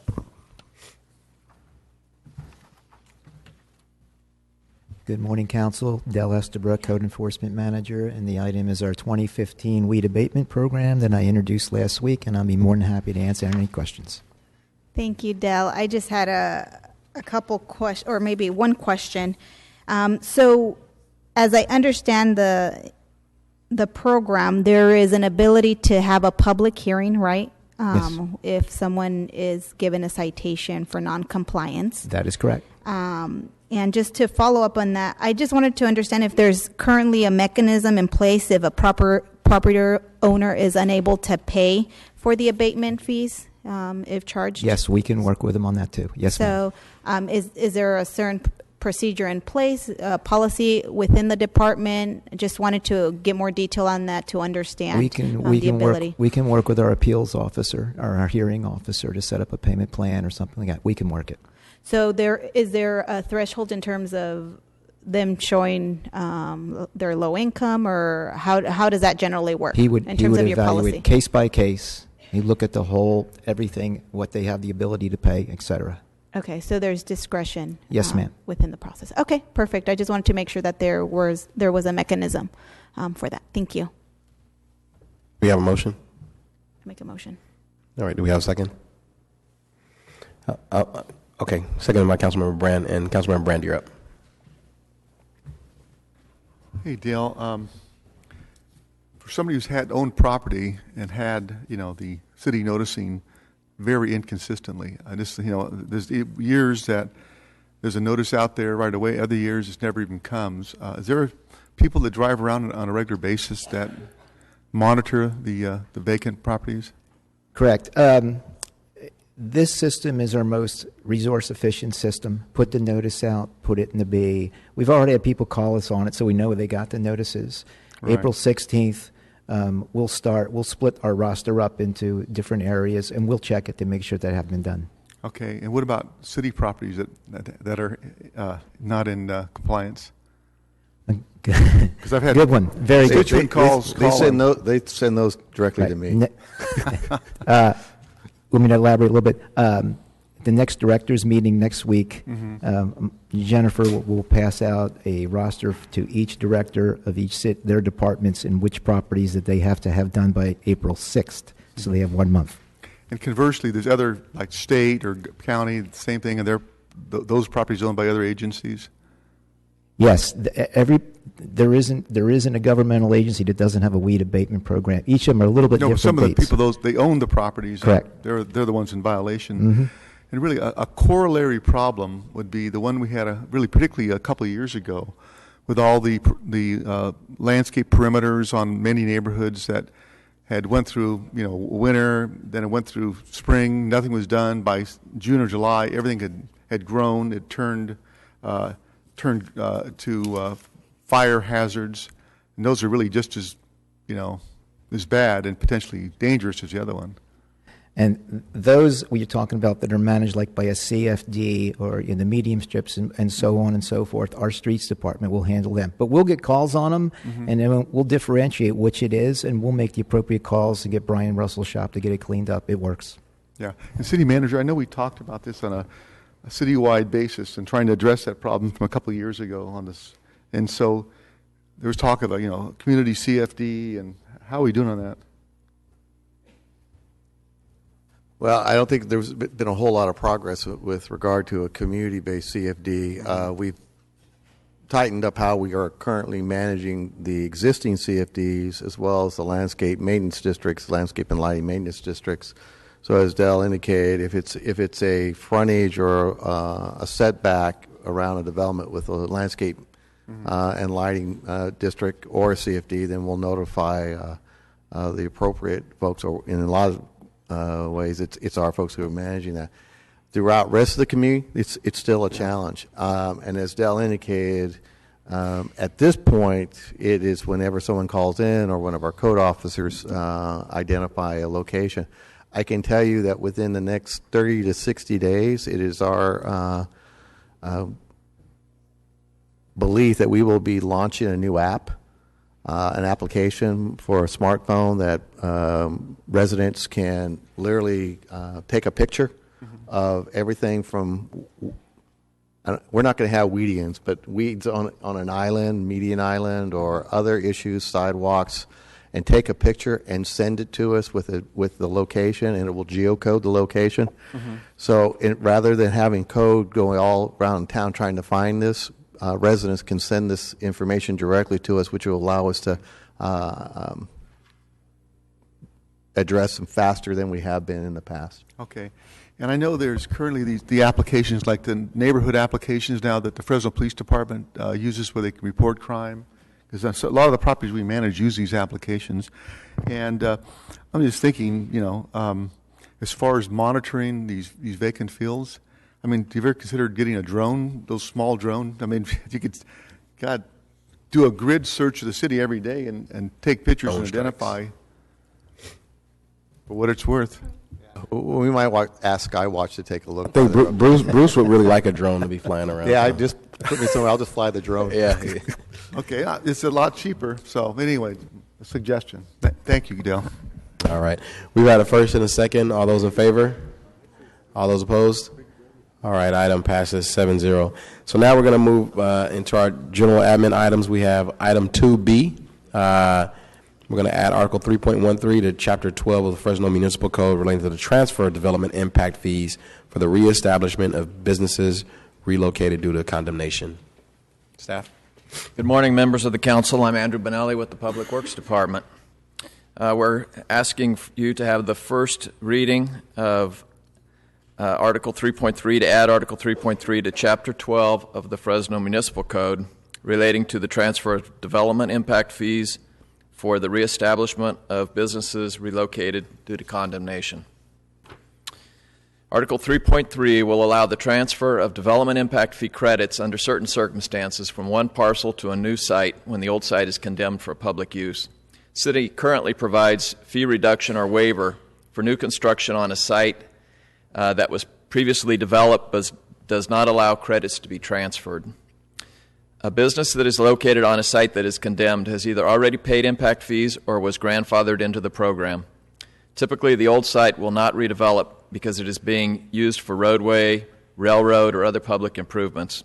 If any portion of a condemned site is ever redeveloped, the new development would not receive any reduction or waiver of the fees. Article 3.13 will allow a transfer of development impact fees for up to $50,000 for any new construction and reestablishment of a business when their existing site is condemned and demolished. I'd be happy to answer any questions you might have. All right, we'll now take this item out to the public. Do we have any members of the public that would like to comment on this item? Seeing none, I'll bring it back to the dais. Councilmember Soria. I have a few questions. So do we know how many businesses have the city of Fresno relocated through the condemnation process in the last year? You know, with high-speed rail, we have many businesses that are being condemned. Some of them are being relocated. We only have a few right now that are relocating, but as the project moves forward, we may have more. Okay. Could you guys provide me maybe some of that information over the last year? Some of the businesses that are being condemned? Like how many folks we've relocated through this condemnation process? Right now we're working with one business, that's Cosmos Restaurant. Mm-hmm. They would probably be the first business that would benefit from this, but we do have several others that we know are being condemned. We don't know yet whether they'll relocate and build new. We hope they'll stay within the city of Fresno. That's one of the reasons for this program. Some of those owners haven't decided yet whether they'll try to stay on what remains of their property or stay in Fresno or maybe relocate to the county or another city. So do we even have an estimated number of and cost of future acquisitions that will benefit from this bill? I know that you just mentioned one. Cosmo. You know, we could provide an estimate of the number of parcels that would be condemned, but what we don't know is whether they'll stay within the town or build new. Many of them will move into existing businesses or existing structures where they won't be required to pay impact fees. If I could, Councilmember, the vast majority of businesses that have been impacted thus far have found new locations within existing buildings. So we have been working with the EDC as well as the High Speed Rail Authority and been very successful. OK Produce is a good example of a business that was located or is currently still located along G Street, but they have found a new location south of Ventura. And so we have not come to a point where we've looked at a business who's relocating, who's looking to build new. Most of them have located within existing opportunities in the marketplace. Okay, so then my last question. So if the condemning agency is other than the city, which, we know through high-speed rail, this has happened or will happen, are they not required to pay the impact fees for the relocation of the business? How does that work? The high-speed rail's position is that they are not, and given the millions of dollars of investment, we didn't want to hold the project up over $30,000 or $35,000 worth of impact fees. And since there is no impact, there's also concern that we couldn't justify collecting an impact fee on a something like Cosmos, in which there is no impact because they're simply relocating. There is no impact to infrastructure or traffic because all that is just doing is shifting to another site. Okay. So any other condemning agency aside from high-speed rail, would it be the same policy that they would not be required to pay these impact fees? If they're moving just from one location to another location, we would not be collecting an impact fee because there is no impact. They either paid the impact fee once or they were grandfathered, in other words, the infrastructure, or they were already there before the impact fee program was established. Now, if that property that they abandon is subsequently sold by high-speed rail and developed, then when that happens, that owner will pay impact fees. Okay. I'm good. Thank you. Okay, thank you. Councilmember Olivier. So I guess the first question I have is for staff and also city manager. You talk about condemnation. Is there any other condemnation on the horizon? Is there any more eminent domain taking on the horizon besides what's scheduled with high-speed rail? I mean, is this organization planning on taking anything else that you can think of? Our organization? Yeah, the city. We have nothing which would cause the relocation of a business. Okay. It's like easements and stuff. For easements, right-of-ways. I can tell you Caltrans is in the process of moving State Route 99 over. Mm-hmm. There may be some businesses that choose to relocate as a result of that. But again, the idea is that if they locate or relocate, they will locate into a existing property that already paid fees, and they already paid fees. And if Caltrans relinquishes that property and that property is subsequently developed, then that owner would pay impact fees for that new development on that site. But if you're talking about, okay, so I'm just here's a point of what I'm trying to say. It seems unfair that the city, that the taxpayers of the city should have to bear the burden here. No, I think the question is should somebody who's already paid impact fees or somebody who was grandfathered under the impact fee program pay impact fees again, given the fact that there is no impact? No, and I agree with that. But so the way it is now, if they move, then we charge them impact fees. No, it's similar. What this does is it waives those impact fees when they move. It's very similar to your infill. Build Act, right? Build Act. The property that they're moving to and the property they left. The property they're leaving already paid impact fees. The property that they're leaving already paid impact fees. So if you look at they're going from one point to another location, there is no impact. You just said that if and when a new business goes into the place where they vacated, that they have to pay impact fees. Yes. But you just said that they shouldn't have to pay impact fees because the impact fees have already been paid. Let me I apologize. Okay. I wasn't clear. When a business locates or relocates to another site, they will not pay an impact fee In their new site. in their new site. Right. When someone comes back, if and when they develop at that site that they abandoned or left, Right. let's say Caltrans or the High-Speed Rail Authority puts the land up for sale. Right. Someone buys that land and goes to develop on that land, they will pay an impact fee. Okay. But did you not just say that the existing business paid an impact fee before? So basically, there is no impact if Caltrans comes in and tears down Bob's restaurant. Yeah. And Bob's restaurant moves to Clinton and Blackstone. Right. Then Bob doesn't have to pay That's correct. impact fee. Right. Okay. But the old site where Bob originally was, if a new business comes in for some reason, even though there had been an existing business there, we're going to charge impact fees to this Susie's Shoe Store. Yeah. Does that make sense to anybody, what I'm saying? Go ahead, Lee. I'll get you checked. I'm not doing a good job of explaining this. Okay, it's really good point. But the old business moves, right, who has prepaid the impact fees, is now going to a new location where the fees are waived. Okay, that's one use. But I'm looking like an accountant. You've got a debit and a credit. Okay, so that one is square, the original tenant. Now you have a new person coming in, probably with a different use, right? So debit, credit, the thing balances out. That's my view of it. Is that correct?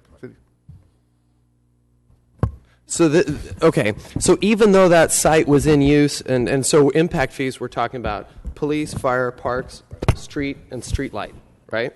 So even though at that site that was condemned, those things exist, we're still going to charge the new business parks, police, fire, street, and street light. It's a net new business. So this guy is, you talk about credits and debits, the new business that comes in, should one ever come in, will be paying the impact fee for the guy who was moved out, basically. Right. So that's the credit and that's the debit. One more clarification. The better answer to the question, let's assume that high-speed rail wasn't involved. Let's assume somebody is moved out of their property. Okay. They're gone. It got torn down. It's a vacant lot. Somebody new comes in. Would then that new business pay the impact fees? No. No. Well, then I understand Clint's point then, if that's what you're saying. Because that would be the same scenario without the condemnation, right? So what I'm assuming is that, and it's probably doubtful that if the rail authority takes the property that Bob's restaurant was on, odds are they're going to use it. Right. We're just talking about in like in the case of Martin Ray Riley, where I guess Caltrans sold that land back to the man who gave us the property for the park. So it's going to be a remote case that the authority takes and doesn't use, and then sells it off to somebody who opens something there. But we're talking about prime real estate. This is the heart of our city's commercial corridor with rail and transportation. So it's going to be valuable one day. I would be more inclined to support this if it would be also a fee waiver for any new business that comes in on the off chance on the property that's happens. abandoned by or condemned by the High-Speed Rail Authority or by other public agency? Yes. Okay. Well, let me say this. There seems to be certainly a little confusion. Is it okay? Is this time sensitive? No. Bruce, can we continue this and then maybe Councilmember Olivier and even possibly Councilmember Soria can get a few questions answered? Yeah. And maybe we bring this back when there's a little more clarity. Is that okay with you, Councilmember? That'd be great. Okay. Is that okay with you, Councilmember? Okay. Can we just continue it? Is it really quick? Okay, I'd be interested in hearing what he said. So I think the solution really is a policy change. I would recommend that you consider extending the Build Act, same principles. Yours primarily on same principles, right? That would be clarified on these condemnation deals. That might be one way to look at it. Because in truth, the impact fees have been paid. There's already a police substation, a fire substation. All those things are there. So I would say it's a policy change, and that's my recommendation. Thank you. All right. City Attorney, do we need a motion and to continue this item? How should we do this? Yes. So, okay, we have a motion and a second to continue this item till March 26th meeting? Yeah. All right, all those in favor? Aye. All those opposed? Items continued. Moving on to item 2C, we're going to amending section 1-407 of the Fresno Municipal Code to require the advance deposit of fines at the time of filing an administrative appeal. Oh, Renee, you're presenting? Good morning, Council President, Council. The item before you and what staff is recommending is that you propose the amendment to the Fresno Municipal Code requiring the payment of applicable fines at the time of a filing of notice of appeal is submitted, and the addition of steps to allow for the qualification of a hardship waiver. So basically what we're doing is we are trying to clarify our FMC here and the process related to the hearings. We do have the ability for the director of the department issuing the citations to be able to waive the deposits once the recipient shows that conditions of hardship, and those conditions are similar to those that are necessary for a waiver of fees in our state court system. So, thank you. We'll now take the item out to the public. Do we have any members of the public wishing to comment on this item? Seeing none, we'll bring it back to the dais. Councilmember Soria. For individuals that have a fee of less than $200, they wouldn't have the ability, even though they may be unable to pay. I just want to be able to understand kind of the structure, because as I understand the waiver provision would only apply for fees of $200 or greater. So what if we have an individual in our community that is unable to pay, but theirs is $150? And we're attempting to remove any discretion from the hearing officer. So I would have a concern with that. How do we deal with someone that comes before us that is significantly disadvantaged and can't pay for it when we're removing discretion?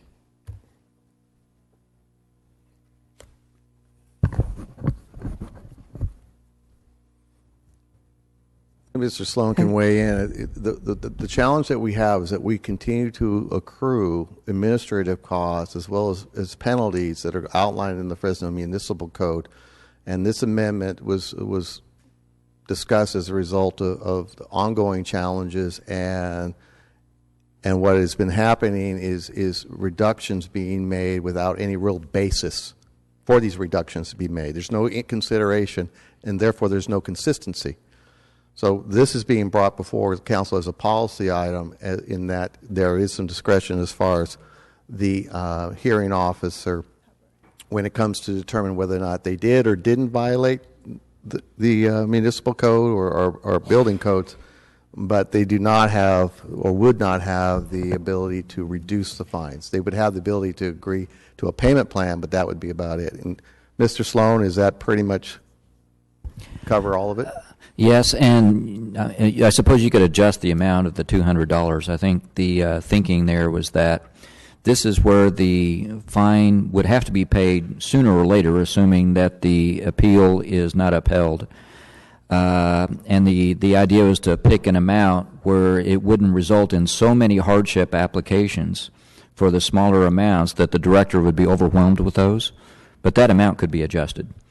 Also, we could possibly provide for a payment plan, because that's what they do in Superior Court, $50 a month or something like that could be added in there in lieu of simply not doing the hardship waiver for $200 or less. For me, I would feel much more comfortable if we had, some type of provision to be able to allow individuals to appeal if they have under 200. So I don't know how we adjust, what would be the recommendation in terms of adjusting it.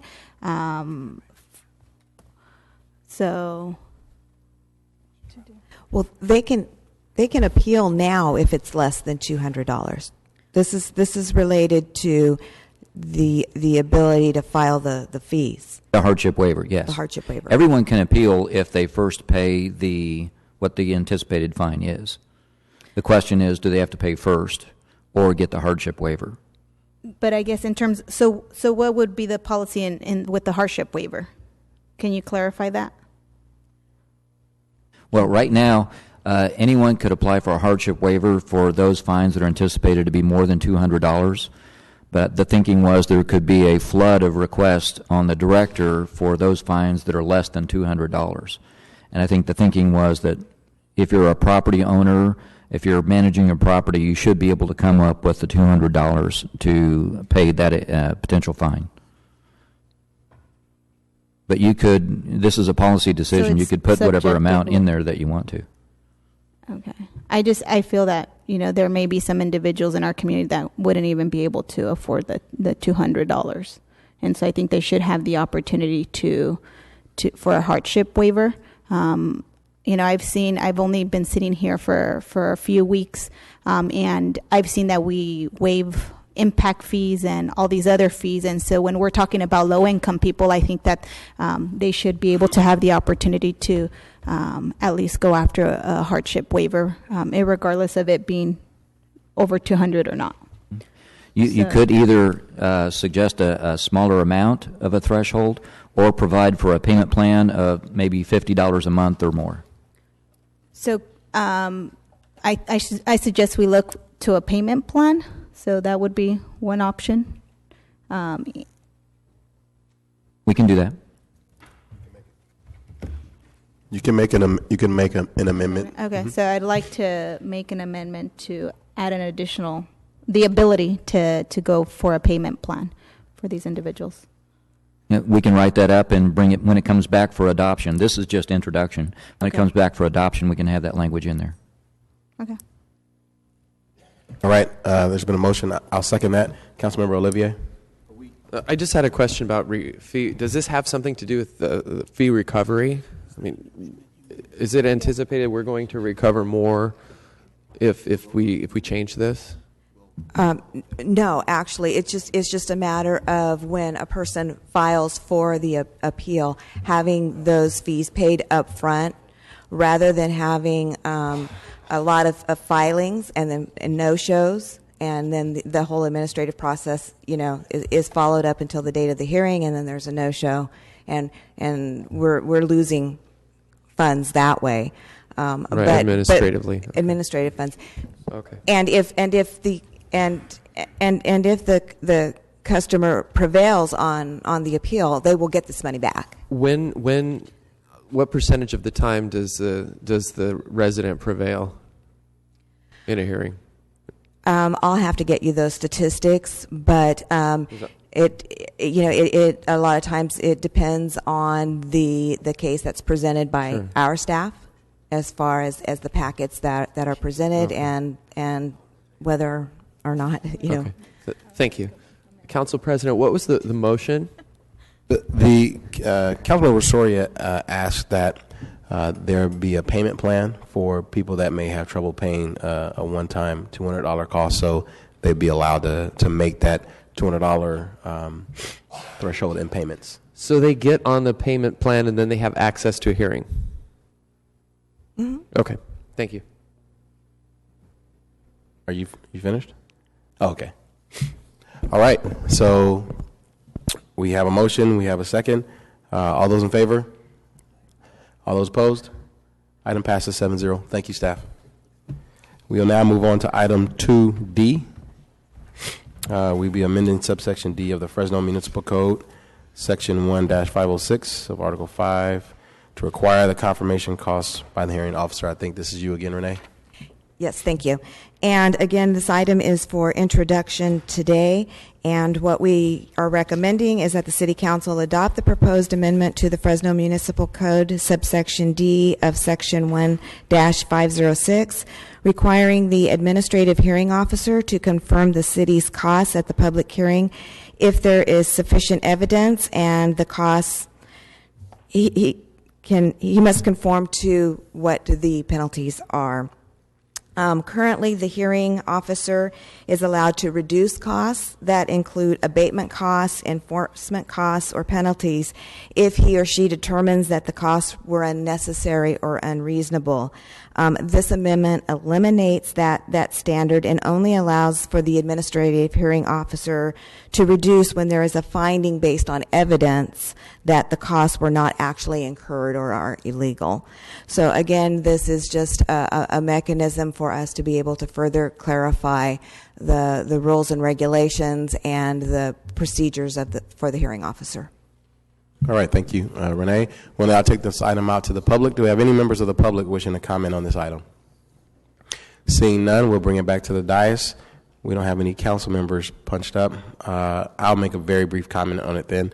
I think this particular bill makes a little bit of sense because the cost that we incur or the costs associated with a code violation or these types of violations typically are hard costs for us. So I know we had a situation where hearing officers were, to some degree, arbitrarily reducing costs that weren't necessarily allowing us to cover our hard costs. So I think that there's some logic in this. So I'll make a motion that we approve this item. Councilmember Olivier. So this, basically, if we have someone before the hearing officer who's very contrite and sorry, and they've removed their yard car or they've corrected the situation that they were cited for, and they come and they throw themselves on the mercy of the hearing officer, and they produce pictures that show that they've cleaned up their yard, they've cut down the weeds, whatever they were cited for. This will, currently a hearing officer can say, hey, it's corrected, it's all good, pay $50 on your way out, or you know what, it's waived. So the hearing officer now has discretion with the citizen. This effectively removes that discretion, correct? And the hearing officer must charge what comes over on the fees, like the penalties. Right, and we were finding circumstances where it's actually the city is going out and incurring the cost to do the cleanup or to abate the situation. And so it's those hard costs that this regulation will require that the hearing officer, unless they can show that the city didn't incur those costs, then they can no longer reduce. So this is, I guess so if city time and resources are used to correct the situation, this is saying that the hearing officer must recover those costs so that there's no loss to this organization. Correct. Okay. What would be the unintended consequences, perhaps, of this, of taking away that flexibility? What have you looked at any unintended consequences? Whereas maybe a retired person who we went and cleaned up their yard or something, and they can't afford to pay it. I mean, because it's so rigid and it's so absolute. I'm concerned about cases where someone who wants to do the right thing gets caught up in this, and then they're harmed by it. I mean, obviously the taxpayer's harmed anytime the city has to clean up somebody else's private property. But do you understand what I'm saying? Like is it? Well, again, can this be done without making it so absolute? Because I think that there will be unintended consequences. Someone will be hurt by it. Well, I'll defer to the city attorney on the absoluteness piece of it. But if the individual is outside of the code on their property, then certainly the departments will work with them on a payment plan to make sure that whatever needs to be done that corrected the situation, that there is a payment plan for that recovery. Okay. Well, my last question is this geared towards our big problems, or retired guy in a single family house with a big stack of tires on the side that just won't have the tires hauled off or whatever it is? I mean, is this geared for the big fish or the little fish or all? Well, this is geared towards property owners who are unwilling or for whatever reason are not maintaining their property. So whether it's somebody who's got a stack of tires, I'd hate to live next door to somebody with a stack of tires who has been told or has been advised that he or she needs to get rid of the tires, and they still don't get rid of the tires. At some point, the staff, and I think our staff has demonstrated, and you've worked with our staff, that they will try to find a way to resolve these issues prior to just issuing citations. That's not how we work, and I hope we all appreciate the extra mile that staff goes to get people to address concerns that are being conveyed to us most of the time by their neighbors, and complaints about how these different activities or the lack of maintenance is driving down the property values of those people who are, or those property owners who are adjacent to these locations.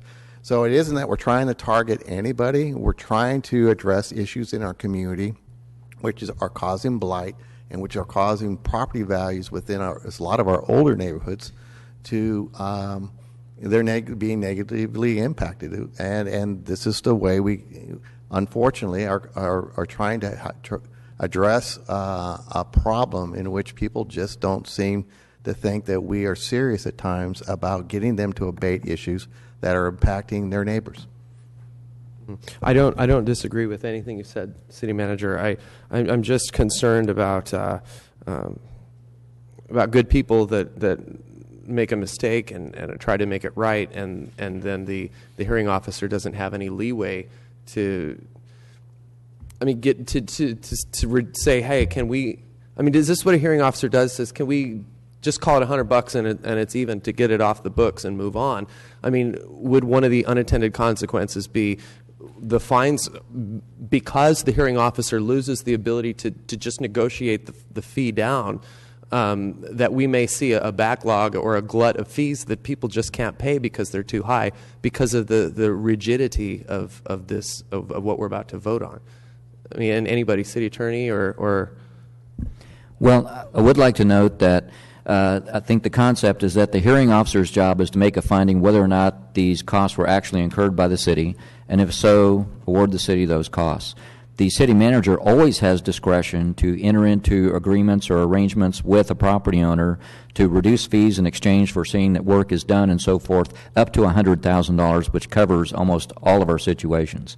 So we still have that level of discretion that's available. Out of 10 cases like this, how many of them are handled by your staff before they go to the hearing officer for a dramatic judgment on the person? How many out of 100 of these, how many are resolved before the hearing under the current system? Well, I think as the city manager has stated, even before it gets to the hearing officer or the citation level, staff is working with the individuals to try to get them to conform. Once the citation is issued, they typically will run through the process of going to the hearing officer and finding out what the judgment is. And if they are not in agreement with that, then they will probably contact their council member or our office, and we may intercede. If they make that contact prior to it going to the hearing officer, we certainly will take that call and listen to their concerns. But typically it runs through the process. I would venture to say that the vast majority of all of our code issues are dealt with before they even get to a hearing officer. Most people, we can get voluntary compliance. It is once in a while we have to do what we have to do in order to get somebody's attention. Thank you, City Manager and Assistant City Manager. I appreciate it. Council colleagues, I'd be interested in hearing what you have to say on this one, but I think that I want to hear what others have to say on this. Okay. I have City Attorney, I know you jumped in and made a comment. Was that the comment you want to make? If not, I'm going to allow you to make some. Yes. Okay. Councilmember Soria. I also share some of the concerns that my colleague, Mr. Olivier, just pointed out. Is there any way that we can maybe have an income threshold so that there's still discretion, so it's not so absolute, so that our hearing officer would have discretion if the person makes below maybe that makes gives a little bit wiggle room when we do have cases of severely disadvantaged individuals in some instances. So is there a way that we can? You can make an amendment to do that. I don't know what the threshold, I guess, would be, but do you have a comment? Well, I do. May I? Go right ahead. So, point of clarification. So what you're requesting is that if an individual is below a certain income level, that they would not be required to pay the penalty? So I would say that if a person is below a certain income level, there would be discretion. The officer would have discretion to do a reduction of fee or to waive. So right now, the policy is that there's discretion, correct? Correct. So I would say that we should still have, the officer should have discretion in instances where people are under the poverty level or something like that, setting a threshold. That's where I would feel comfortable. Thank you.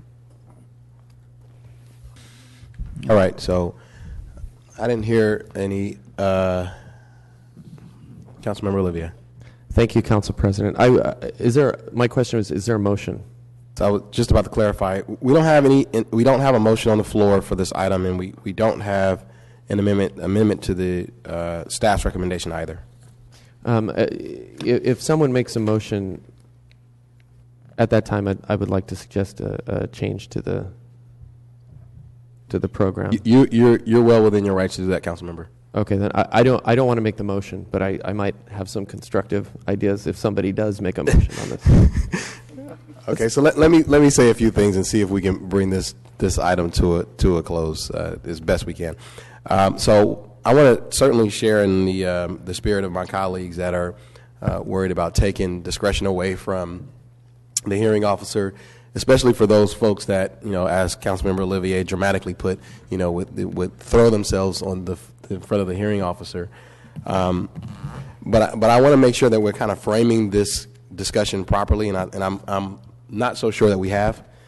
So this is the end of a process, first of all, where a person has been given multiple opportunities to work with our staff. And typically this is for a person that has refused to be complicit. So after multiple opportunities, after first a warning letter, after opportunities to make amends, after opportunities to correct the violation. If I'm understanding this correctly, they have opportunities to not only correct the violation before there's ever a fine, but there also staff would be working with them. So we're kind of talking about the very end of a process, not necessarily the beginning, where a person has had the opportunity to correct the violation. The problem that I have with giving the hearing officer too much discretion is we incur hard costs. So when this person has failed to comply after several methods of outreach, they arrive at a hearing officer at a hearing. If in fact we have incurred hard costs and the person hasn't cleaned them up, then I'm not exactly sure I'm supportive of some finding less than that. I'm not sure where I would see the rationale with that when a person has had multiple opportunities. So I actually am going to be supportive of staff's recommendation today. If we in fact find that we have some severe issues with people not being able to play, well, hopefully people will comply with the first warning and the second warning. Bruce, how many warnings did they get before we even get to this point? Do you know? At least two. Two? Yeah, at least two. And that's before we even put a fine, and then after that's just moving into the fine process. So I think that the policy-making body needs to probably get pretty serious about wanting to clean up our neighborhoods, and we need to start sending some strong messages to people that we're serious about cleaning up our neighborhoods, that we mean business. We are going to work with you. We have many mechanisms and tools in place to do that. But I think if this process has been exhausted, then the hard costs that we incur should be recovered. So I'll make a motion to accept staff's recommendation as it is. Second. All right, Councilmember Brand. On this item, isn't one of the major points of contention, that one of the major problems that the city has is dealing with slumlords?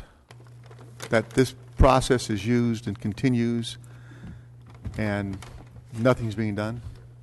We certainly have that issue, yes. Okay, 'cause I know that's a discussion out in the community right now.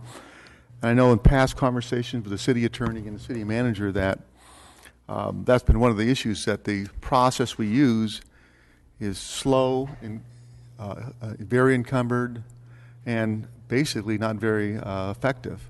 Would that be a fair statement? That's fair, yes. So in your amendment, you're trying to free up the city in the process to give more latitude. Is that correct? Yeah, and to make sure that we are recovering the hard costs associated with coming into compliance. Okay, so I certainly understand Member Olivier, his deal, but this is a scourge on this city that I think we as a council need to show as much support as possible. Is our maker here? Is Oliver? Is He stepped out. Okay, I'd like to ask him, in fairness to some of the concerns raised by Member Olivier, ask him if he'd put an amendment to this this ordinance and make it a one-year pilot. Let's come back 1 year from now and reevaluate it. I think that way we could see if it does have unintended consequences, and hopefully, in my opinion, I think it would work out well. And we need, as a council, to start working on these items that give our staff and the appropriate enforcement people the tools and the ability and the authority to handle these kind of issues. So when Oliver gets back, I'd like to, again, ask him, yes, come on, as he, Member Baines, I just mentioned that I thought this embraces a lot of the slumlord stuff that's going on out there, and giving the city staff some more latitude to get these things done and do the action that's necessary. So in recognition of some of the things that Member Olivier has said, would you amend your motion to make this a one-year pilot program to be reviewed 1 year from now? Sure, I could be enticed to add it as a pilot provision. Okay, that's my. So you would do that then? Okay. Sure. Who's your second? Here. Is that okay? Is that okay, Councilmember Capriolio? Okay, Yes. so I'll amend the Thank you. motion to make it a 1 year pilot with an annual report as to the findings. Councilmember Capriolio. I appreciate all the comments on this issue. Sort of taken a life of its own. I'm not sure why. But I agree with the comments by you, Council President, and Councilmember Brand. And I think what we've forgotten here is that the discretion that everyone seems to be, not everyone, but those that are concerned with it, rests with the city manager. So this could be, it's not all or nothing at that lower level. There's always that option. And it's clear to me that this is a functioning that we need to incorporate because of some issues that have come up in the past. So we fixed it with this motion. So my second is there, and I support that motion by Council President strongly. Councilmember Soria. I just want to make a final comment. I'm not going to be voting for this because even though I understand that it is important for us to go recover costs, I do believe that we still need some wiggle room. And so today, I don't feel comfortable just absolutely getting completely rid of discretion. I think that there should be some discretion when we're talking about low income individuals, because I'm not even asking that we should completely eliminate the fees, but at least discretion to reduce. That's where I would feel comfortable. So I'm going to be voting no today. Councilmember Brandow. Well, unfortunately, to me, it seems like we're starting to pit departments of our city against each other. We're out spending hard money on, we send out a code enforcement team, and then they analyze the situation. They report back to us.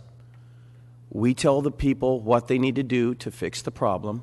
They don't do it. We have to come in and do it. We spend money. And then today we're debating whether that whole process is whether they're taking it seriously or whether it's valid. And then we ask a judge that then we're asking somebody to step in and waive fees or waive off a problem that we've already spent the money on. Now, is that right, Renee? This is stuff we've already spent the money on, oftentimes. Right. Okay, so the money's already been spent. Now it all comes down to who's going to pay this money, the person responsible or the rest of our community. That's all this is. To me, it's a redistribution program. So I support the original measure that we don't have. I do respect when somebody needs to pay the city $200 or $2,000 that we allow them to be put on a schedule. I don't have a problem with that. Okay, but I do have a problem with saying, no, we're going to forgive your $2,000 debt and we're going to give $1 of it to everybody else in town and let everybody else in town pay that. So I'm not going to be supporting the one-year pilot program. I would be supporting the original measure that puts a little bit of framework upon the arbitration of this process. So anyway, that's where I'm at on this. Councilmember Olivier. Council President, as part of the motion, is a payment plan? We already voted on that. Okay, so that was a previous item. Okay, yes, fine. Councilman. All right, thank you. Okay, so let me see if I can clarify a couple things from the last couple comments. First, for council members, do you want to talk now? Yeah, I want to throw something else in there. Okay. This is we're all singing and dancing around a problem here. And the city attorney works for the council. It's one of the few departments that is. The arbiter, the reason we're here today is because the person in charge of overseeing these code enforcement operations does a real sketchy job at it. And I'm a city councilman, so I can say it. And that doesn't have to put anybody else on the spot. But we're having, the process is not working at the level of that one little office right there. And that's why we're here today, but other people don't want to say that. So what's happening is, a lot of times this person is saying, okay, you don't have to pay your fine, you don't have to pay your fine, you do have to pay your fine, you do have to pay yours, you don't have to pay yours. And there's no framework. The city's losing money on this type of operation, and it needs to end. We need to collect the money that we've already spent. It's not fair to roll that on the backs of other ratepayers, which certainly is what will happen. So that's what I wanted to say. All right. So I'm going to exercise my prerogative as council president to allow that to be the last comment on this issue, other than mine. So just a couple of quick comments for my colleagues. First, kind of the council members Olivier and Sori. I want to, remind you both mentioned about discretion and the discretion being taken away. I think we've adequately addressed the fact that that's not the case. So there's still quite a bit of discretion in the entire process. So I think that we got to be careful on framing it like that, because there's considerable discretion.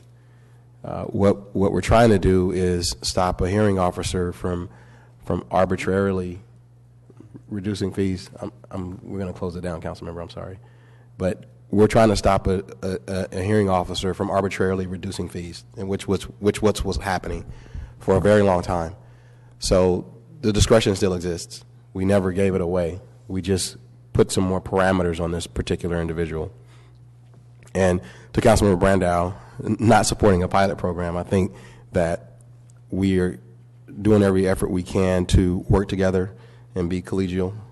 And I think it's okay to allow this to be in a pilot form, because it's something new, and we typically do that whenever we do something a little bit new, to bring it back for an update. Doesn't mean we're going to change anything, but I think it's a pretty good practice that we've adopted here to allow things to take on the form of a pilot when they're new, and when there's a little controversy surrounding it, so that it has the opportunity to come back and we can vet it later and make appropriate discussions. Did you all not listen? I said that I was making the final comments. Yes, you guys are just... So we're going to vote right now on the motion and the amendment that I made. So we'll vote electronically because it may not in fact pass in this form. I don't know. So we'll vote electronically, council members. The motion is to accept staff's recommendation and it was thus amended to allow this to come back in 1 year and to frame this as a pilot program.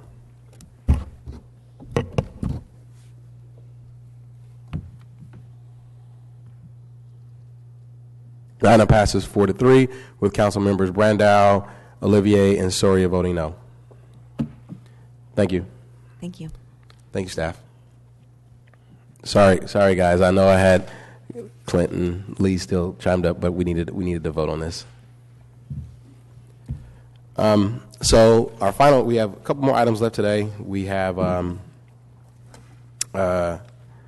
our closed session, but before then, we're going to have an appearance by Cardoza Tucker and Jana Kelly of the Way of Life Sports Foundations. So whomever's going to talk, you have 3 minutes.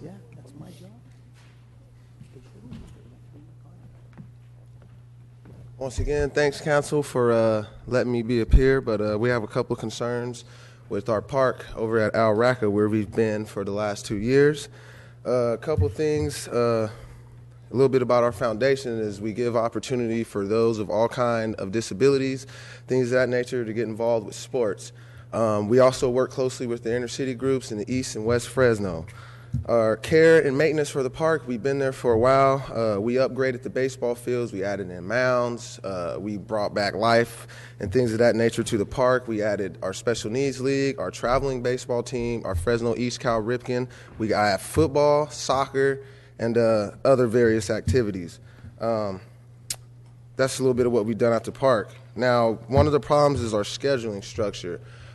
We're more open with everybody to talk about the park and get scheduling done and everything like that so we can all benefit from the park. And this is one of many parks that we like to work with.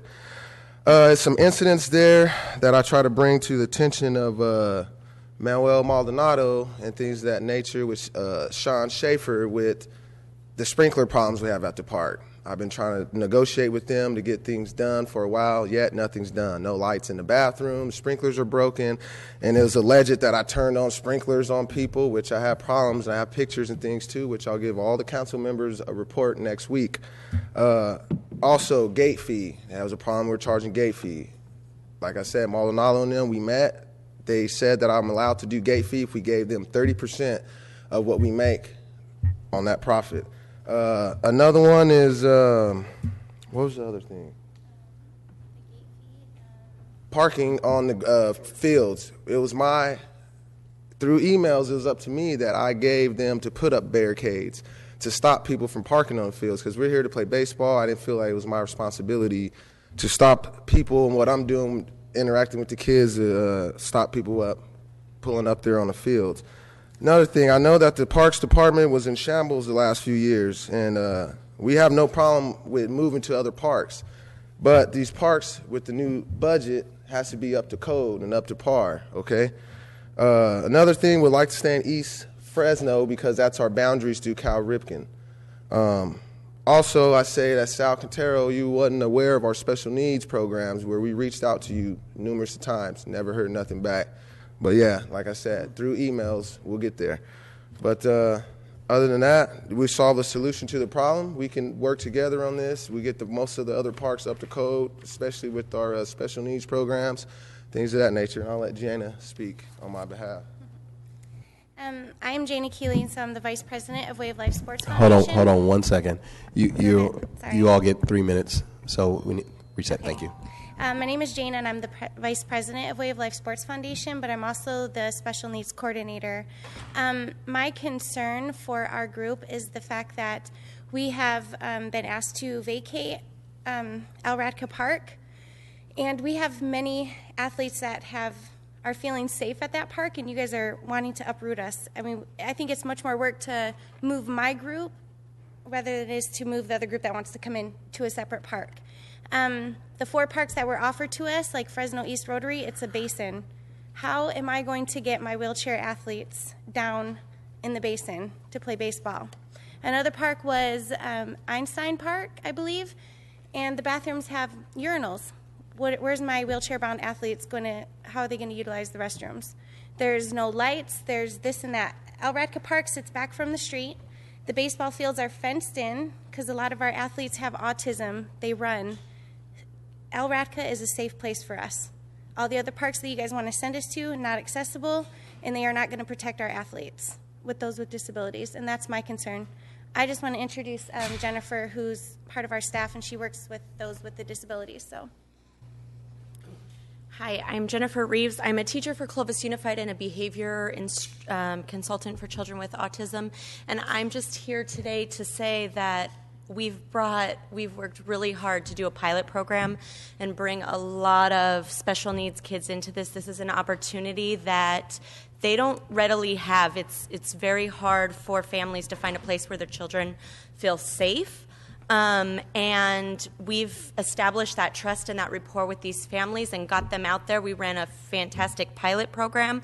We have plenty of things in the works. And right now, I have to make a phone call and tell all of these parents, we don't have a place for you because we can't get your wheelchair there, or it's not safe for you to bring your child here because they may run out into the street. And so I guess I'm just here asking that if you do move us, at least make sure that we have a place that is handicap accessible, because right now the 4 options that we've been given are not that for us. And then the one other question that I had, just from being someone that's listened to everything presented, is I'm just wondering, has this issue already been voted on, and is there nothing that we can do to change it? And furthermore, who or how did Sunnyside specifically become the people that are taking this park from us? And CC Baseball Academy. And CC Baseball Academy. Anyways, go ahead, Mario. You can speak.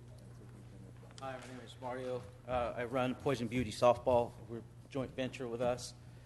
I really want to thank Councilor Sourier and all over here. You're just watching. You guys are just phenomenal. You guys are challenging and just want to bring things to light. Hey, sometimes it's not fair, so let's do it right. And that's what I'm asking here. I see Chief Jerry Dyer here. You know, I've been on the news a couple times. You know, I pulled over out of nowhere and I gave CPR to a gentleman I've never met before. I don't know if you guys ever saw that in the news, but you know, I do this for the community. I do this for the girls. You know, and I deal with the girls. And at that Rotary Park, I've had to pay bums. Excuse me, I don't have the proper term. Can you just let me do my practice with my girls and then come back? Or I had to chase people off doing a little meth there at that Rotary Park. It's just not safe. You know, and I got parents, and we know that our counterparts up in the north side, you know, they have the facilities. They have all that, and it feels safe. And that El Radka Park, quite frankly, it's a gym to have, and to have people feel safe and do what you got to do, and you don't have to worry about your car getting broken into. You don't have to worry about, oh, who's watching, who's not watching. Is there any, you know? So, you know, we're just trying to establish something and, you know, properly produce a, you know, a power in Fresno, because quite frankly, Fresno's not really represented well in youth sports. It's always going up to the north. It's always going up to the north. You know what I mean? So we're trying to establish that here and just be you know, have longevity in what we got going on, not just have it stripped from us. So thank you for your time. Thanks, Oliver. Sorry, I really was impressed to see you guys. Thank you. Can I just say one more thing? Or no? Am I done? Yeah, you are. Thank you. City Council, thanks for having me. My name's Freddie. First of all, I should say thank you for having us. Let me speak. I've been at that park the last 10 years, okay? I've been there when nobody cared about the park. Yeah, it has lights, okay? I've been a coach there. I've been a mentor. We've just basically started something new. The last 2 years have started really something good in that community area, and now we're a part of it. I'm a part of it. Before the 10 years, before I got with these guys, the organization, I was a nobody. I was out there coaching, you know, with my own stuff, my own gear, my own baseballs. I furnished all the kids gloves, you know. I love being out there, and the fact that somebody wants to come in there and take that, it offends me, because I've been there since kind of like day one. I've taken care of the field when the city wouldn't put sprinklers in. We put stuff in the dugouts for bats, as well as for safety for the kids. We've even opened up a concession stand that basically was like nobody cared about, or even opened it up. I like being a part of something, and I feel that this is something to be good. It can be good, if the decision has been made already that you guys voted on, took it away. Let me just clarify. There's been no decision Okay. and most of us aren't familiar with any decision that we're going to make on your behalf. So okay, I appreciate that. But I'm just here for the kids. Okay, if you guys was to go out there and see the kids, most of them come from poor families. Okay, we're not charging a lot to play baseball at that park. We can tell you right now, we're probably the lowest to charge in the city. Everybody is charging, $100. We're charging $40. We just want the kids to come back and play baseball. We got 100 kids, and hopefully we're going to get bigger, and we are, but just word of mouth. So thank you for your time.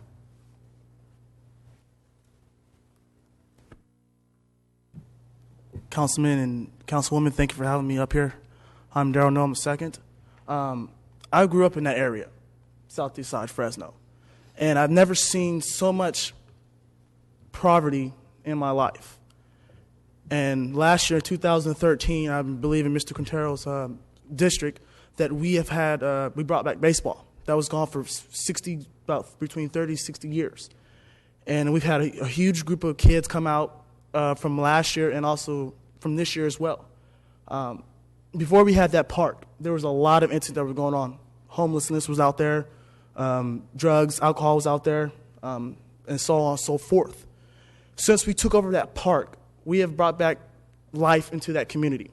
We have now have a lot of families, single parents, huge families come out to our park. We've really done what we can for the community in that area. And coming from a single mother, it was hard for her to supply baseball practice with me by taking me to practice, so forth and so forth. So with that park being close to a lot of our kids that grew up in that area, that lives in that area, I don't think it's correct. I don't think it's appropriate for our park to be taken away for another company or another organization that I would not say at all. Thank you for your time, and have a good day. We're done here. Also, Paul. Okay.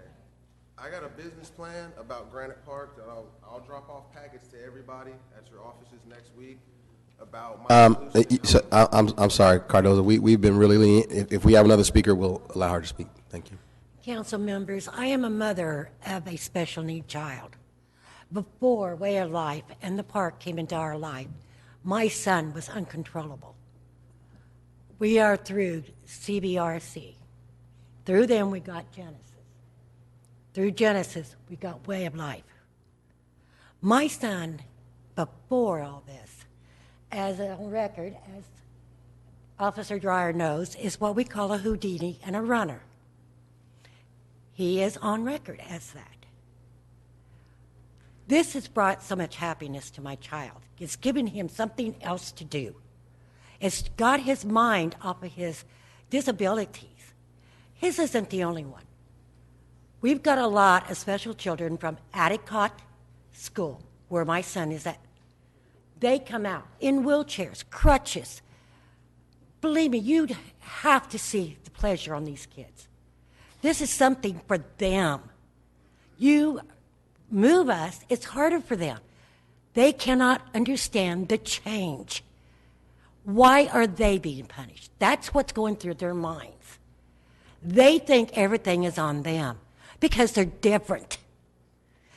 If any of you are a parent of a special need child, you know the hurt that you see in these kids. You can't help but feel for them. Now, I'm a parent and a grandparent. In other words, the child I'm talking about is my grandchild of my daughter, who is in Missouri. I have an older child that has a heart problem that is also considered a special need. What are we to do? I mean, I didn't know there was programs for my children until Genesis, CBRC, and Way of Life. Please, don't put the children through this. This is their park. They have put a lot into this. They go through a lot. I don't know how many more parents that can stand behind me and let you all know what it's like. I see the parents out there at the park. They are happy to see their children happy. Sure, some of them in wheelchairs can't do it themselves. Their brothers and sisters are out there with them. They're going through all of this with them. Their parents, their grandparents, their aunts, uncles, cousins. But yeah, you take this park and they have to be moved to another park. That's a change that's going to take these kids backwards instead of forwards. I'm sorry. Thank you. All right, and I'll just make some final comments for you all to work with staff. I mean, we have obviously the city manager, parks director for you all to work with, and I know you have an opportunity to work with a council member in the district that the park is in. So thank you all. We'll now take any other. Very quickly, Council President. I've already talked to our parks director. We have, and this council has approved, and I would ask this group to stay if you would listen for a minute, maybe not.